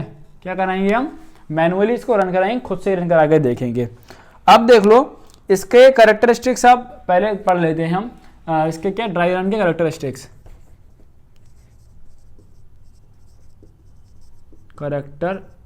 Of a dry run. पहला कैरेक्टरिस्टिक्स क्या है कि it is carried out during design, implementation, testing और मेंटेनेंस। इसको हम इस्तेमाल करते हैं कब कब, देखो it is carried out during, जब हम कोई चीज डिजाइन करेंगे, डिजाइन के टाइम पे, इम्प्लीमेंट कर रहे होंगे तब, इम्प्लीमेंटेशन, और टेस्टिंग जब हम करेंगे तब, टेस्टिंग और मेंटेनेंस के टाइम। क्या बात समझ गए हो, जब इतना सारा किसी कोई भी काम कर रहे हो तो हम ड्राई रन का इस्तेमाल करेंगे क्योंकि हमारा अल्टीमेट काम क्या है, ये तो चेक कर लें भैया जो चीज़ बना रहे हैं क्या वो वैसी बन रही है या नहीं बन रही है, ठीक है। नेक्स्ट हमारे पास पॉइंट है, it is use to identify the logic in the code. क्या, it is use to identify logical errors है, ठीक है, लॉजिकल एरर्स इन कोड। अब क्या देखो, हमको कैसे पता चलेगा हमारे इसमें कोई लॉजिकल एरर है। मान लो मैंने एक कोड बनाया था भैया कि हमें 2 को ऐड करना है, हमने ए को वैल्यू ले ली 10, बी की वैल्यू ले ली 10 और हमने लगा दिया a माइनस बी और प्रिंट में हमने कर दिया a माइनस बी, ठीक है। या मैंने चलो c equal a minus B कर लिया था और हमने c को प्रिंट करा दिया। तो अब हमको पता कब चलेगा, जब हम इसको चलाएंगे हम देखेंगे अरे ये तो माइनस कर रहा है, हमने तो प्लस कराना था, तब पता चलेगा अरे भैया इसमें कुछ एरर है, गलती हो गई, साइन चेंज करो, समझ गए, ठीक है। अब नेक्स्ट कैरेक्टरिस्टिक्स इसका क्या है, अगला कैरेक्टरिस्टिक है कि it can not find the execution error. देखो हो सकता है इसमें कुछ ऐसे एरर आ जाएं जो कि सिर्फ एग्जीक्यूट होते हैं टाइम ही हमको पता चलेंगे, ठीक है। So it can not find execution errors, इस कोड के अंदर वो एग्जीक्यूशन एरर फाइंड नहीं कर सकता है। अब हमारे पास एक और टॉपिक है जिससे इसकी हेल्प से हम इस ड्राई रन को रन कराएंगे, उसका नाम क्या है, उसका नाम है हमारे पास ट्रेस टेबल। अब पहले हम इसको गायब करें यहाँ से, ठीक है, तब हम करेंगे ट्रेस टेबल पढ़ते हैं, है ना। अब देख रहे हैं व्हाइट बोर्ड पे, व्हाइट बोर्ड के पता कुछ फ़ायदे भी हैं कुछ नुकसान भी हैं। नुकसान क्या है ना कि कभी कभार तो ये तुरंत बिगड़ जाएगा, कभी कभार मुझे फोर्स लगाना पड़ता है इस पर, ठीक है। अब जैसे जो ये देखो ये बिगड़ गया बड़े आराम से, बट इसमें फोर्स लगा, कोई बात नहीं। अब ट्रेस टेबल का कंसेप्ट बहुत आसान है, बहुत आसान कंसेप्ट है। ट्रेस टेबल का मतलब क्या है, देखो अगर आप समझो तो कुछ हम ट्रेस कर रहे हैं, ऐसा ट्रेस टेबल बता रही है, ठीक है। हमें करना क्या होता है इसके अंदर, इट इज़ यूज टू, इसका सीधा इस्तेमाल है, इसका इस्तेमाल करते हैं हम ड्राई रन कराने के लिए, ड्राई रन किसी भी एल्गोरिदम को, ठीक है। और अगर आपको भी नोट्स चाहिए तो चैप्टर बस खत्म हो गया है। इस वीडियो के अपलोड होने के बाद एक और वीडियो आएगा, उसमें आपको ये नोट्स जो हैं, जाओ टेलीग्राम ग्रुप डिस्क्रिप्शन बॉक्स में पड़ा हुआ है, और वहाँ पे क्लास 11th का एक ग्रुप होगा, उसको ज्वाइन कर लो, वहाँ से आ जाओ, ठीक है। अब इसके बारे में दो चीज़ हैं, पहला ये यूज़ करा जाता है ड्राई रन एल्गोरिदम को चेक करने के लिए, दूसरा है कि ये हमेशा 8 रन्स लाइन बाई लाइन, ये हमेशा लाइन बाई लाइन ही चल रहा होगा। अब यहाँ से समझो, एग्जाम्पल ले लेते हैं, एक हमने एग्जाम्पल ले लिया है कि हमने एक एल्गोरिदम लिखा है, लाइक हम क्या कर रहे हैं, हमारे पास कोई भी नंबर है अगर, उसका हमें मल्टीप्लाई बाई 2 प्रिंट कराना है, ठीक है। तो हमने क्या किया, नंबर 1 फॉर, हम एक नंबर ले रहे हैं फॉर मान लो 1 से 2 तक के, सॉरी 1 से 2 दो ही नंबर हो गया यार, 1 से 3 ले लेते हैं, ठीक है। 1 से 3 वैल्यू इंटू 2 एंड प्रिंट, एक काम करें, वैल्यू इंटू 2 कर दिया हमने, और प्रिंट हम क्या कर दे रहे हैं, वैल्यू को हम प्रिंट कर दे रहे हैं, ठीक है। कोई तकलीफ, या हम एक सॉरी ऐसे तो गड़बड़ बात हो जाएगी, एक वेरिएबल ले लो c बराबर वैल्यू और प्रिंट c, ठीक है। अब देखो हम कैसे इसका ड्राई रन कराएंगे, हम क्या करेंगे, सिंपली एक टेबल बनाएंगे, इसका ट्रेस टेबल जो होगा, बहुत आसान चीज़ है, इस तरीके से।